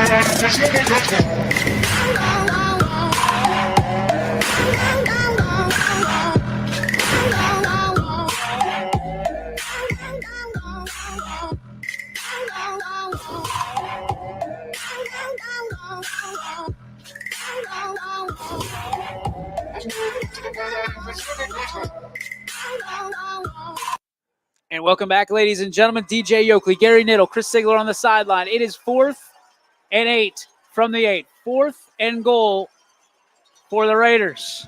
An 18-point lead, 8:03 on the fourth quarter clock. Raider offense back out there. Skurpak under center. Takes a snap. Fakes the handoff. Looks, fires. Backside. He's got a man wide open. Touchdown Raiders. Nobody covered him. Who was that? I'm trying. It was Dean DePiso. Oh, snuck out the back door. Leaky faucet. Touchdown Raiders. I mean, he came from the backside, just dragged across and all alone. Who is that guy? All in love. Dean DePiso. The Italian festival begins. The defensive juggernaut just made his name in the offensive state championship history. Puts it up and good, and it's 46-21. Let's watch the replay here. DePiso cut from the left side all the way over. Nobody even saw him. Nobody covered him. Except for Billy. Yeah. Go ahead, Chris. I tell you what, guys, this is the first time in the second half the smiles are coming out on the sideline. They know what's in front of them now with just 7:57 to go on the clock and the 25-point margin. Partner, you said it. The playbook still had some love left in it. That was one they were holding on to, and they saved it for the right time. And this is in front of a crowd. We just got the attendance. You want to take a guess, DJ? I don't. No? Okay. Nearly 7,000 in attendance. Wow. 6,393. I want to be in your witnessed class. that. If that's close to 7,000. I thought it was 6,900. That was a 16-play, 80-yard drive. Took 8 minutes and 49 seconds off the clock. 68% for Gary is on automatic 83. Yeah, well. This is pooched over to the left side. It's going to be out of bounds and illegal procedure on South Range. Ball will be spotted in decent territory for Ironton. So with the score 46-21, you got to believe that South Range, although up big time, knows what's at stake here. Because Ironton, when they are pacing, when they are hot tempo or up tempo, depending on how you cut it, they have done well, extremely well, which makes me wonder why they got away from it. I mean, they scored in under a minute the last time they touched the football. So, but that's what makes that 8-minute drive so important, that South Range is able to do that. They got to think, and then they trust their defense here. Ironton opens up with a receiver on each side. Carpenter fakes the handoff. He's got a back flying around, and he's going to just toss it up, and there's 3 Raiders buzzing around one receiver for the Tigers. There's a lot of boo in here. I don't think that was a play call that these Ironton fans were too enthusiastic about. And I don't think that was one that was C.J. Martin is the only receiver that was in a route there. I don't know what I just saw. 2 receivers. That's hard to find success. To the left, 1 to the right. Carpenter in the pistol. He's going to go handoff, and not a whole lot of room for Keys. And the Wisconsin commit, he talked about what this would mean to Ironton after 2 times of knocking on the door. And this group has never won a state championship with so much rich traditional history of success. The Raiders have never been in a state championship game. Kirtland has kept them out. They've been the boogeyman. Carpenter takes the snap, looks right, fires. He's got a man. Oh, picked. Did he get his foot down? No, he They're didn't. Gonna call him out. Oh, very close was Nick Plunkett. Very close. And let's take a look at the replay. Yeah, I wish I could say it was. But nope. It's just out. Nope, he missed it. So big 4th down. This is it here. No toe drag swag for Nicky Plunkett. No. So 4th down, and this is, for all intents and purposes, there's the ball Chris game. Galucci. Getting the Raiders up. Everyone amped up. Raider Nation is alive. 7:17. The clock paused. 4th down. Carpenter. 3-step drop. Steps up. Looks. Pressured. He's get pressured. He's got nowhere to go. He's not going to get it. The Raiders will take over on downs with 7:10 remaining in the ball game. No flags. And here comes the Raider offense. Nail. Here comes the coffin. And once again, on the back of not only the offense that did this has been a textbook third or fourth quarter for the Raiders. The offense, what they've done all year is control the football, go down, put points on the board. The defense comes up big when they need to. I mean, this has been an encapsulation of the South Range Raider season this year. Fitting that it's in a state championship game. And Dan Yeagley's smiling on the sidelines, DJ, if you take a peek on the scoreboard for the first time. Still work to be done. Oh, 7:10 to go. He's proud of this defense. In the pistol, hands off, and Dominguez? I believe so. I think it is Aiden Dominguez. So the sophomore standout. Or no? Wasn't Dominguez. That was Knopf. Hunter Knopf gets a carry in this ball game. And I see Remish coming in now, it looks like. Now it's going to be imperative of our spotters to keep track of the backfield. You got to get, these guys all deserve. They've got them here. Remish, Knopf, Dominguez, and obviously the E-Train, all got to get their carries here. The 4 horsemen. Skirpak moves the back up. It's Remish. He's going to get his carry. Right side, trying to move the sticks forward. Nice job as he rolls forward. Gain of about 3. It's going to bring up 3rd down and manageable. Let's call it 4. For the Raiders. Clock ticking down. 6 minutes and 10 seconds here left until these Raiders look to celebrate their first state championship. 393. Thank you.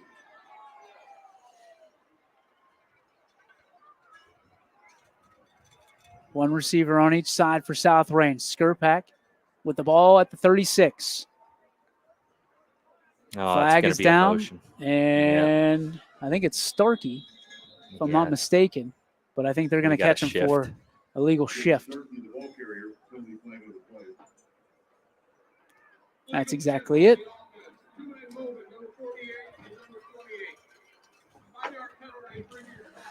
So 5-yard penalty will back the Raiders up. It'll be 3rd and 9. Yeah, they don't have the ball. There we go. Now they're all at the 41-yard line for South Range. Still moving. 5:34. 15 seconds on the play clock here as the Raiders come up to the football.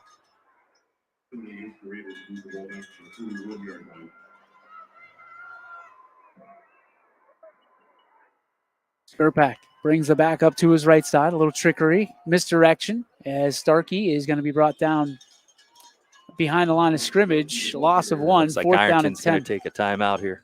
5 minutes and 8 seconds. It's 5 o'clock somewhere, right? It is. We'll be back. We're going to take a break as well. Step aside right here on your home for the South Range Raiders, your sports network. How lucky are we to have not one, but 2 18-hole Donald Ross Championship golf courses right here in our backyards. Mill Creek Golf Course was selected by Golf Week as one of America's 30 best municipal courses, continuing to challenge golfers of all levels and featuring golf instruction by PGA professionals, a state-of-the-art practice range, a PGA of America recognized pro shop, kids programs, and a relaxing grill room for a memorable golf experience. For more information or to schedule a tee time, visit millcreekmetroparks.org. At the Moore Agency, we work one-on-one with you to make sure your auto, home, business, or farm is protected by a quality insurance company. That's why we work with Ohio Mutual Insurance Group. We know you can trust Ohio Mutual to protect what matters most to you and your family. Visit us at mooreagency.com. We can recommend the best coverage from the best companies like Ohio Mutual. And welcome back, ladies and gentlemen. DJ Yoakley, Gary Niddle, Chris Sigler down on the sidelines. 4th down and 10 with the ball at the 42, and the Raiders going to go for it. Not much to lose here. No, and, There's a lot to gain. 5-11 as they put a couple of seconds back on the game clock. firing, and that is nobody home. Miscommunication there. As the intended receiver was Leon, they went for a streak down the field, and the Raiders will turn it over on downs with 5:06 remaining. So Ironton gets a little bit of life in their lungs here. They need something quicker. They've got to score in under about a minute and a half. With only 2 timeouts remaining, down 3+, it's imperative. It's got to be quick. This can't be one of those 3-4 minute drives. It's got to be quick. This is the stuff that you work in your backyard when you're a young Tiger or a young Raider, right? Yeah. 2 receivers to the left, 1 to the right. Carpenter with a man in motion. Calls for it out of the pistol, drops back, throws to his right, and it is tipped. And there's not a whole lot of running room, and the Raider defense just absolutely demolishes it. Jake Starkey having the game of his life. A young man who his father, Jeff, won a state title in 2006. There's a picture that we posted earlier of little Jake standing next to Dad delivering his celebration speech. And now he looks like he's going to have an opportunity to do the same thing. That was Chris Colucci that actually tipped the ball there. Pitch to the right side. Tigers keeping it on the ground. Keys is stopped at the 42-yard line. By a host as all season long. Take your pick. Saw Barry Pitzer in there. Saw Chris Colucci in there. Crumbacher. The Plunkett twins, who are not related, by the way. By the way, time of possession, DJ. South Range has had it for 26 minutes to only 16 for Ironton up to this point. There's the story of the game right there, controlling the line of scrimmage. 2 receivers right for Ironton. Carpenter takes the snap, looking deep down the left side. He's got a man, makes the adjustment, caught inside the 30-yard line and out of bounds, and a flag comes in. That looked pretty clean to me. If they're going to get sideline warning. That was right in front of it's a sideline Sigler, warning. so that's understood. Chris? That's a great throw and catch right there by the quarterback to receiver. Just a sideline infraction. Ironton on the move. Ironton on the move indeed. Under 4 minutes. 1st and 10. They got to set the sticks. Yeah, well, that's on the official. He looked up here, blew the whistle, and obviously Ironton's not going to waste any time. They're going to have to reset this clock to 3:47. They're not going to. They're going to let it go. Well, you are correct, partner. 1 receiver left, 2 to the right. No, 3 to the right. Excuse me. Carpenter looking. Got downfield. hit. That ball is loose. Nope, get on it. Get on it. Somebody. And I was going to say it's incomplete, but I didn't hear a whistle. Congratulations.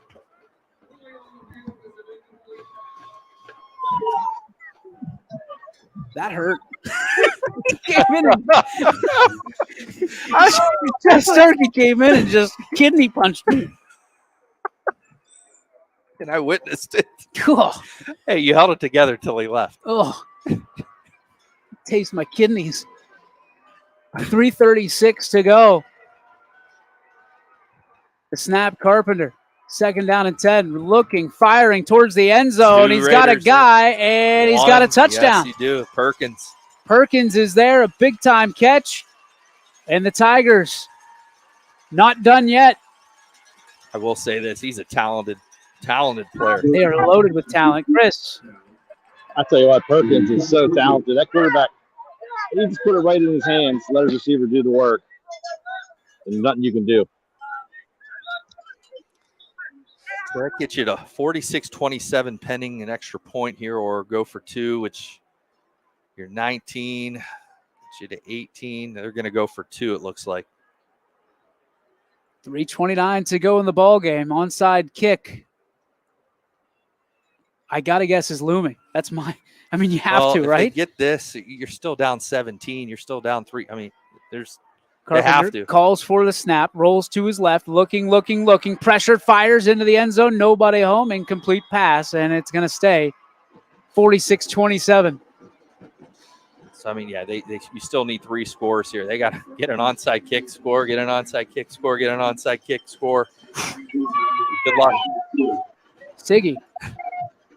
Carpenter, the quarterback for Ironton, is barely able to make it back across the field. This kid has been on the turf a lot today thanks to this Raider defense. This kid is, I mean, if there's a definition of a tiger, that kid is it. He's a tough one. Tough as nails. All the adversity that he's faced in his life, and he'll go on to do great things. Cannot wait to follow that young man's story wherever he goes. 3:29 to go in this ball game. 46-27.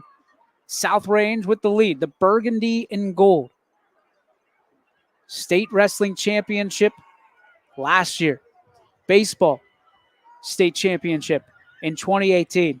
And knocking on the door of their first ever state title in South Range history, under the tutelage of one of the greatest coaches in all of our area of all time, Dan Yeagley. Go get it. And there's an onside kick, and they just absolutely blasted. And I think they got it. Yeah, they know better. They should have attacked the football. They were trying to wait for it to go 10 yards. They can go get it. So Ironton will have the football, at least as the referees indicate. They're going to gather here. Oh, we got a flag. There's a flag. And that was a high toss. That was, and there's another one. What is going on here? I don't know. And Ironton's not cheering. South Range is. And my guess here is this is reviewable. If it went 10 yards, I don't know if that's an option. I mean, that flag probably went 50 yards in the air. It got up here. It's ready to reach out and grab it. My guy went Hail Mary out of his pocket.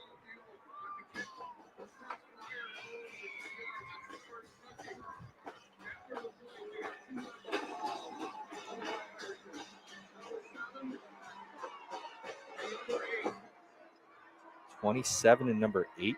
So it sounded like 27 and 8. 7 and 8. So were those unsportsmanlikes? Yeah. Okay, unsportsmanlike. Aiden Young. And so South Range will have the football, or are they going to re-kick? No. Did they say it was touched prior to the 10 yards? Yeah, Gary, his illegal touching did not make the 10 yards. Okay. That was a late flag. That was an early flag, though. That came in very late. So South Range will have – they're going to have to re-kick. Starting to smell like a farm in here again, partner. Jeez. I can't smell anything. 3:29 to go. Bringing a little South Range with us. Hey, it's how we started the season. Might as well end it that way, right? 2 timeouts left for the Raiders, 2 for Ironton. As they cheer their fans on as the offense comes onto the field here for South Range. South Range with a football at the 19-yard line. A chance to put the nail in the coffin. I can't tell who just came on late there. Is that Remish? 2 receivers, right, 1 to the left. Up to the left side. Skurpak takes a snap. He's going to hand it off to Remish. Remish, he's got some running room to the 10-yard line. The bull down to the 6-yard line and taken down. And a little laundry. Yeah, it's coming back. Yep, it will come back.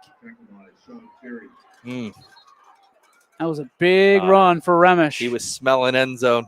We might be smelling farm.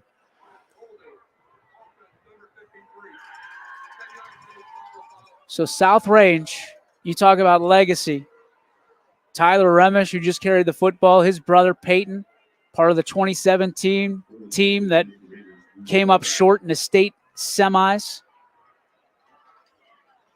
I'm sure he's either listening or here. Proud family. And I can't imagine that Peyton's any more proud of his brother than he is on this day. No doubt. Chris. You hate to see a penalty, but what that did was gave them a no fresh clock to wind this clock down under 3 minutes to go. 1st and 18 from the 27. Skurpak. Handoff. Knopf. He's got running room, and he's pushed out of bounds. Just before they actually knocked the sticks down out of bounds. He ran those over. Raiders just running everything over today. And Landon Wilson saved another touchdown for the Raiders there. And are they backing up again? Yes, I see Laundry at the 20. Holding on the offense, South Range. It'll stay first down. They'll just keep running. Listen, keep this up. The clock will run out. That's it. To Siggy's point, the clock will start up again. They got They got nothing but strategy. green behind them. I've never said that before. Usually it's green in front you're worried about. They've got tons of green behind them as the ball's on the 30. What? Coach Yeagley, they're getting a lot of he's getting a lot of airtime on the as he should. Absolutely. Making sure the spot's right. Ball on the 30-yard line, 2:52. Let's do this again. Let's try it 1st and 21 this time at the 30. Snap. Handoff, right side. It's Remish. Remish trying to stay inbounds, and no, they're going to stop the clock. 2:47. At the 28-yard line here. We'll see you guys. Thank you. We'll have press conference action on ysnlive.com. We'll have that with the guys. Chris Sigler is going to help us out on the field for the fingers crossed. I think I'm pretty safe. The celebration. You're safe. Stay with us here. We'll have video of that as the game would be over, and we can then address that. Handoff, left side on the misdirection. Some running room. Running through people. Remish again, I believe. Yes, it was. Inside, and they're going to mark him just inside the 20, and a timeout going to be taken by Ironton. Let's take one last timeout, pay some more bills right here on the network. Be back right after this.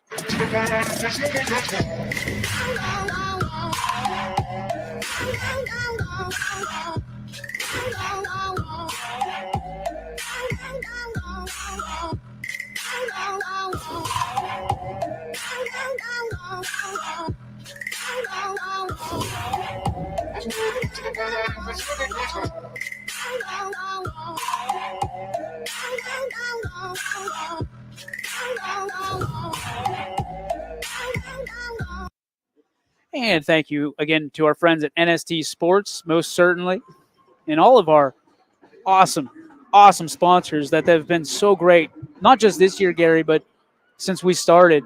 You see them on the field there today and the Yearcast, and my goodness, can't thank Sam and Ryan enough for coming up and being brilliant. 2:38 to go. Hope you're enjoying it at home. You're not. I don't know what's wrong with you, because this is one of the real good feel-good stories of the year. Don't forget, Canfield playing at 3 o'clock. We'll have that for you as well. Richie Giuliano will lead the coverage of that. Snap, handoff, looking for some running room and taken down on the far right side. So Aiden Leone getting in the mix here. A little end around. Yeah. Stayed in bounds, which is very smart, although they did stop the clock. Coach Yeagley all smiles now. The headset's gone. He knows what's in front of him, which is 2:29 to go. Ironton does take, I'm assuming, their last timeout. Boy, I tell you what, couldn't be happier for a better human being than Dan Yeagley. I got my first coaching experience was under Coach Yeagley, and I learned an awful lot from him. Just compassion and leadership and class and how to handle yourself, and really couldn't be happier for Coach Yeagley and his staff. Coach Allegretto has been with them the entire time. He was there when I was there, and they do things the right way, and those are the people you like to root for and you like to see succeed. So Levi Taylor, the first-year offensive line coach. Tony Foster, who made his way over here after leaving East Palestine last year. Coach Dave Rock, who was, when Coach Yeagley talked about playing for those that came before you, came up just short a couple of times. And just a kid on the hill is what he said. Yeah. Fourth down and 12. Fires over the middle. Pass is caught. Stretching. Don't go too much. Just get down inside the 5-yard line. And it's a first down. Leone. Now we can. You talked about Dan Yeagley. And before we get to the official kind of wrap of this, anybody listening or watching YSN right now owes the same debt of gratitude to Dan Yeagley that I do. Because if it wasn't for Dan Yeagley, there would be no YSN. A guy that believed not only in this company, but believed in me the first time I ever sat down with him. And I can't thank him enough as Here come the seniors. They're bringing the seniors off the Big sideline. hug. Chris Colucci and Coach Yeagley. I can't thank Dan Yeagley enough. I mean, I can go on and gush about him, and we end every broadcast with "Go Raiders," but we end every conversation with "I love you." And I truly a man and a family, his wife Kelly, that I could not love anymore. And it means the world to me, not only that he had this experience and this opportunity, but to do it the way he's done it over the last just about 3 decades, as they bring the seniors off and they all go to hug Coach Yeagley. And I really hope that they stand and say or do what they said over the last few weeks at Legends and let Coach Yeagley have the first touch of that trophy. Because, my goodness. He's been coaching longer than these kids have been alive. And when you start thinking about that, how long he's been there. And there's nobody that exemplifies our area and what it stands for more than Dan Yeagley. And I couldn't be more happy to be a friend of his and to call South Range home. Thank you for taking a chance on a kid from East Palestine. 2 receivers to the left. A Toy in at quarterback. Toy is going to take it. He's going to hand off Aiden Dominguez, and he's going to go into the end zone. The sophomore standout in for a touchdown, and that one is for his brothers before him. Well said. Touchdown Raiders. And taking it from Tristan Toy. Speaking of others that came legacy. Before. I mean, and we say this all year. That's what this program is all about. Chris. DJ, you said it. The emotion down here on the sidelines is real right now. They know what they have.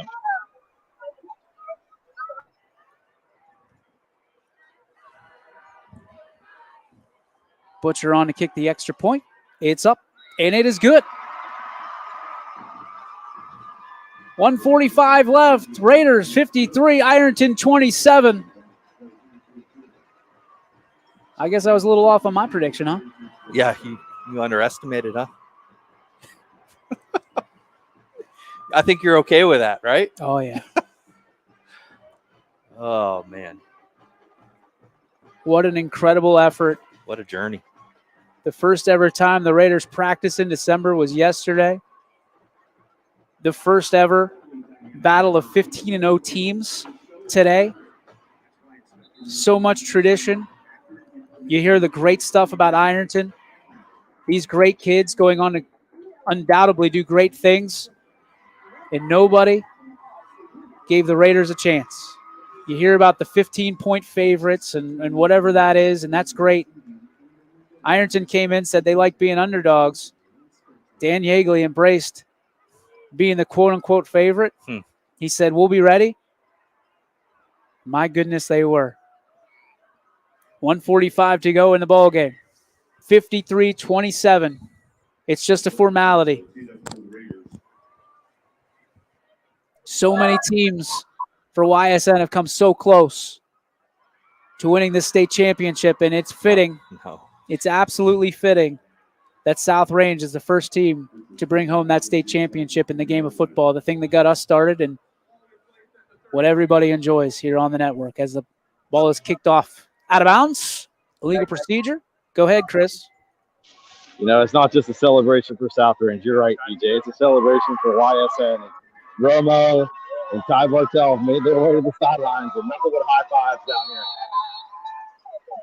And, you know, DJ, speaking of first, you know, that Poland team I talked about that went 15-0 in 99, I believe, am I correct? I'm 99% sure this is the first 16-0 team as far as public school, correct?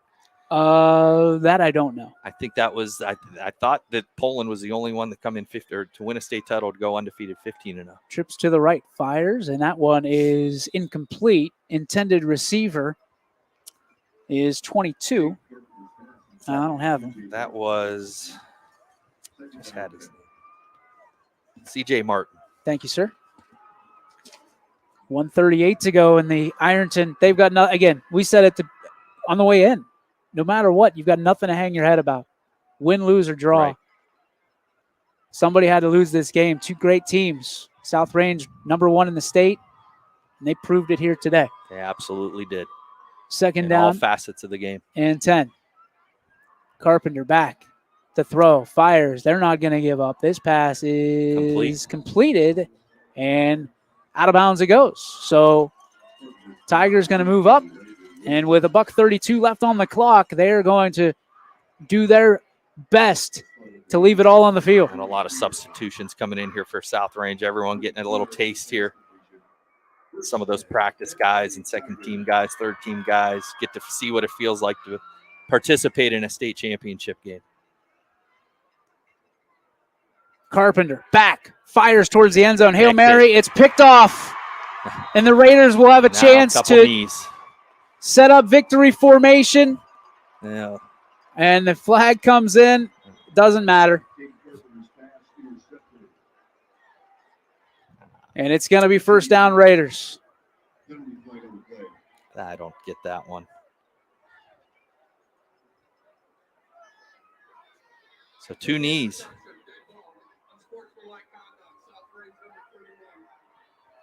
So the Raiders will take over with 1:22 left. Coach Yeagley's smiling from ear to ear, conversing with the sideline judge. And the Raiders will You can put that away, Coach. You're done. He's got play sheets out. Coach Allegretto and Coach Yeagley embrace. Victory formation. Raiders take a knee. Starts the clock, and it won't stop until the Raiders hit triple zeros. Over 50 years. 50 years of battling to get here. In 2022, the Raiders kick down the door. And they're chanting Yeagley from the sidelines. There it is. And they get the water bath. The old Gatorade bath for Coach Yeagley. And it's never felt so good, I'm sure. Gladly accept that one. The Raiders take a knee. And ladies and gentlemen, for the first time ever in South Range history, Raider fans, you can hoist the colors. And now you can hoist the trophy high. You are state champions in football. Congratulations not only to this team, but everybody who's ever worn the burgundy and gold. This one is not just for this team. This one's for you. Raiders win, and they're state champions. Your final score, 53-27. Congratulations, Coach. We love you.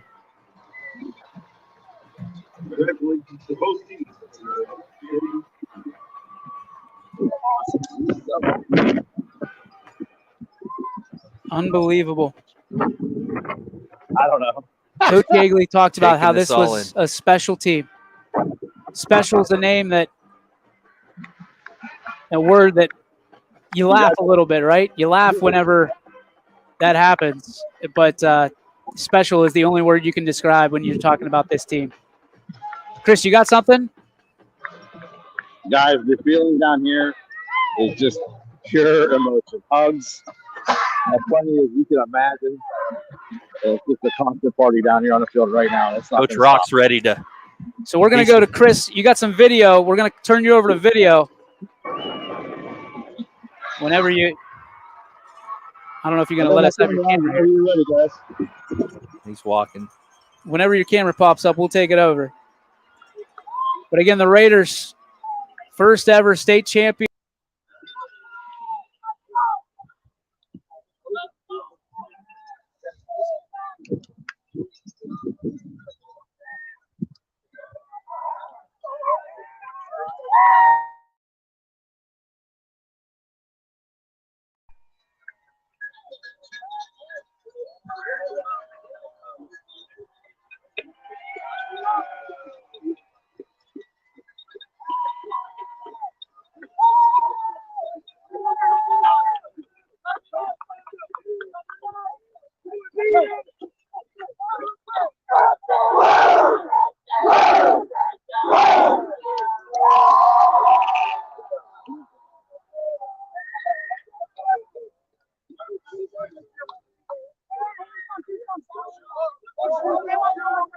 Oh, sorry.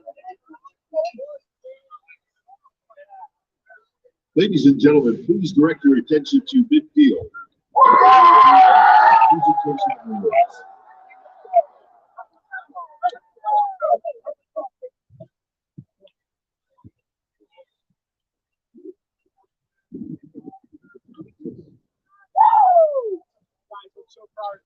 At this time, we would like to recognize the Division 5 state runner-up team, the Fighting Tigers of Ironton High School. Joining the Moore High School Athletic Association Executive Director Greg Root, our OHSAA directors Kristen Rodet and Tim Street, OHSAA Board of Directors members Jeff Wheeler and Paul Arnett, as they present the Division 5 state runner-up trophy. Please welcome Mr. Tim Street. We have 712 schools in Ohio that play football, and only a few of them have an expectation every year that they're going to be playing football in December. And Ironton is one of those schools. 38 times you've been in the playoffs. You set a school record with 15 wins this year, and today you played in the state championship game for the 11th time. This is Bo Arnett from Waverly High School. To our board of directors, it's my honor on behalf of our staff and our board to present Ironton, Division 5 state runner-up. Congratulations.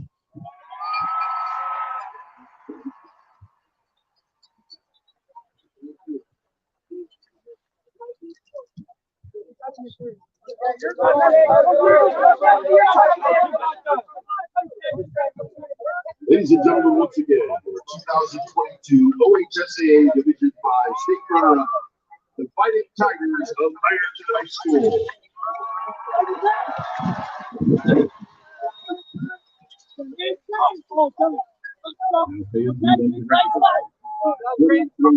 OHSAA Division 5 state champion, the Raiders from South Range High School.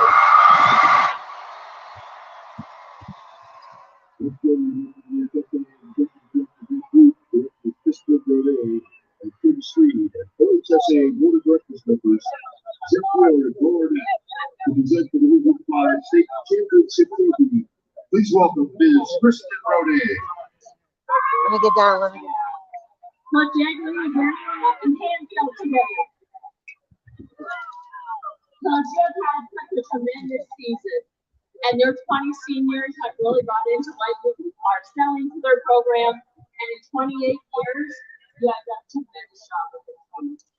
You are only the third team in OHSAA history to finish 16-0.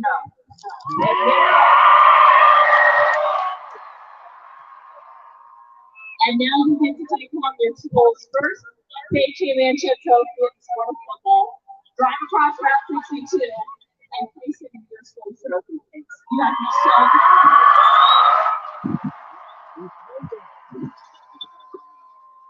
I'm joined today by Jeff Wheeler, the athletic administrator at Williamsburg High School. And on behalf of our board of directors, our staff, and the 817 member schools that we represent, it's our pleasure to present to you the 2022 Division 5 State Championship Trophy.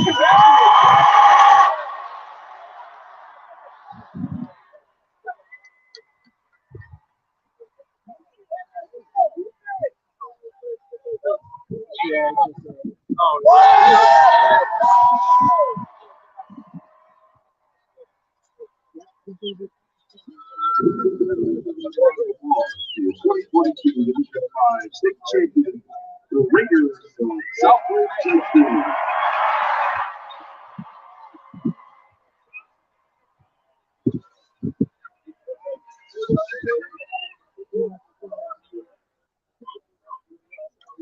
All right, we're back here. We'll keep it up there. Yeah, do the double. Yeah, there we go. So that way, if something happens, we can go there. DJ Yoakley, Gary Niddle with you. Thanks, Chris Sigler, for that. Keep that up. Keep that good work up. See if you can get Coach. I don't know if he's going to be. He'll probably go press box, but we're going to give you some stats, final stats here. Final score 53-27. We thank you for your attendance. South Range, it's 21 first downs compared to the 15 of Ironton. Rushing yards, South Range 44 rushes, 225 yards. And then we have 46 rushing yards for 21 Ironton. attendance. Yep, there's the difference in the football game. But you look at total, passing yards, 339 to 343. This ball game, there was a lot of air in the balloon today, huh? Total yards, South Range 564 on 70 plays, 58 for 389 yards for Ironton. But Gary, this game was won in the trenches, as we thought it was going to be.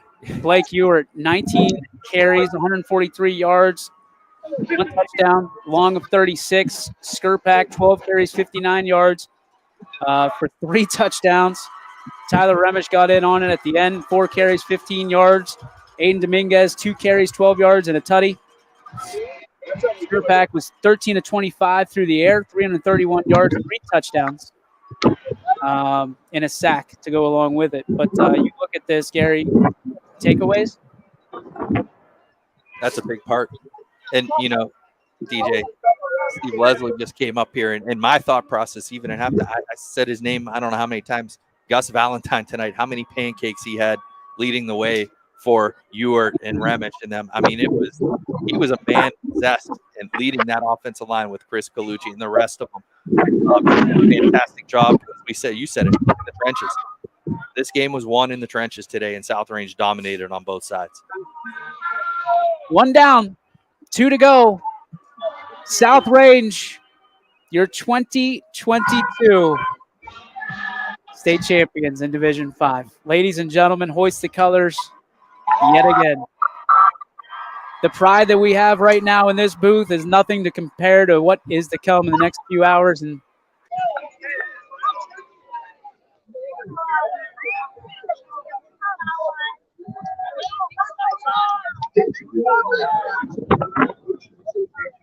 Chris Stigler, Gary Nettle, our production crew, Ryan Cole, Sam Torres, spotters, our friends Anthony Romo, Ty Bartell, Steve Leslie, Mike Ackelson, Richie Giuliano. My name is DJ Yoakley, and I'm so proud to say South Range, your 2022 state champions in football. Hoist the colors, hoist them high. That's going to do it for us here at YSN. We'll catch you at 3 o'clock. Coverage coming up of the press conference on your sports network. Don't go very far. We got you covered from pillar to post here today. Go Canfield.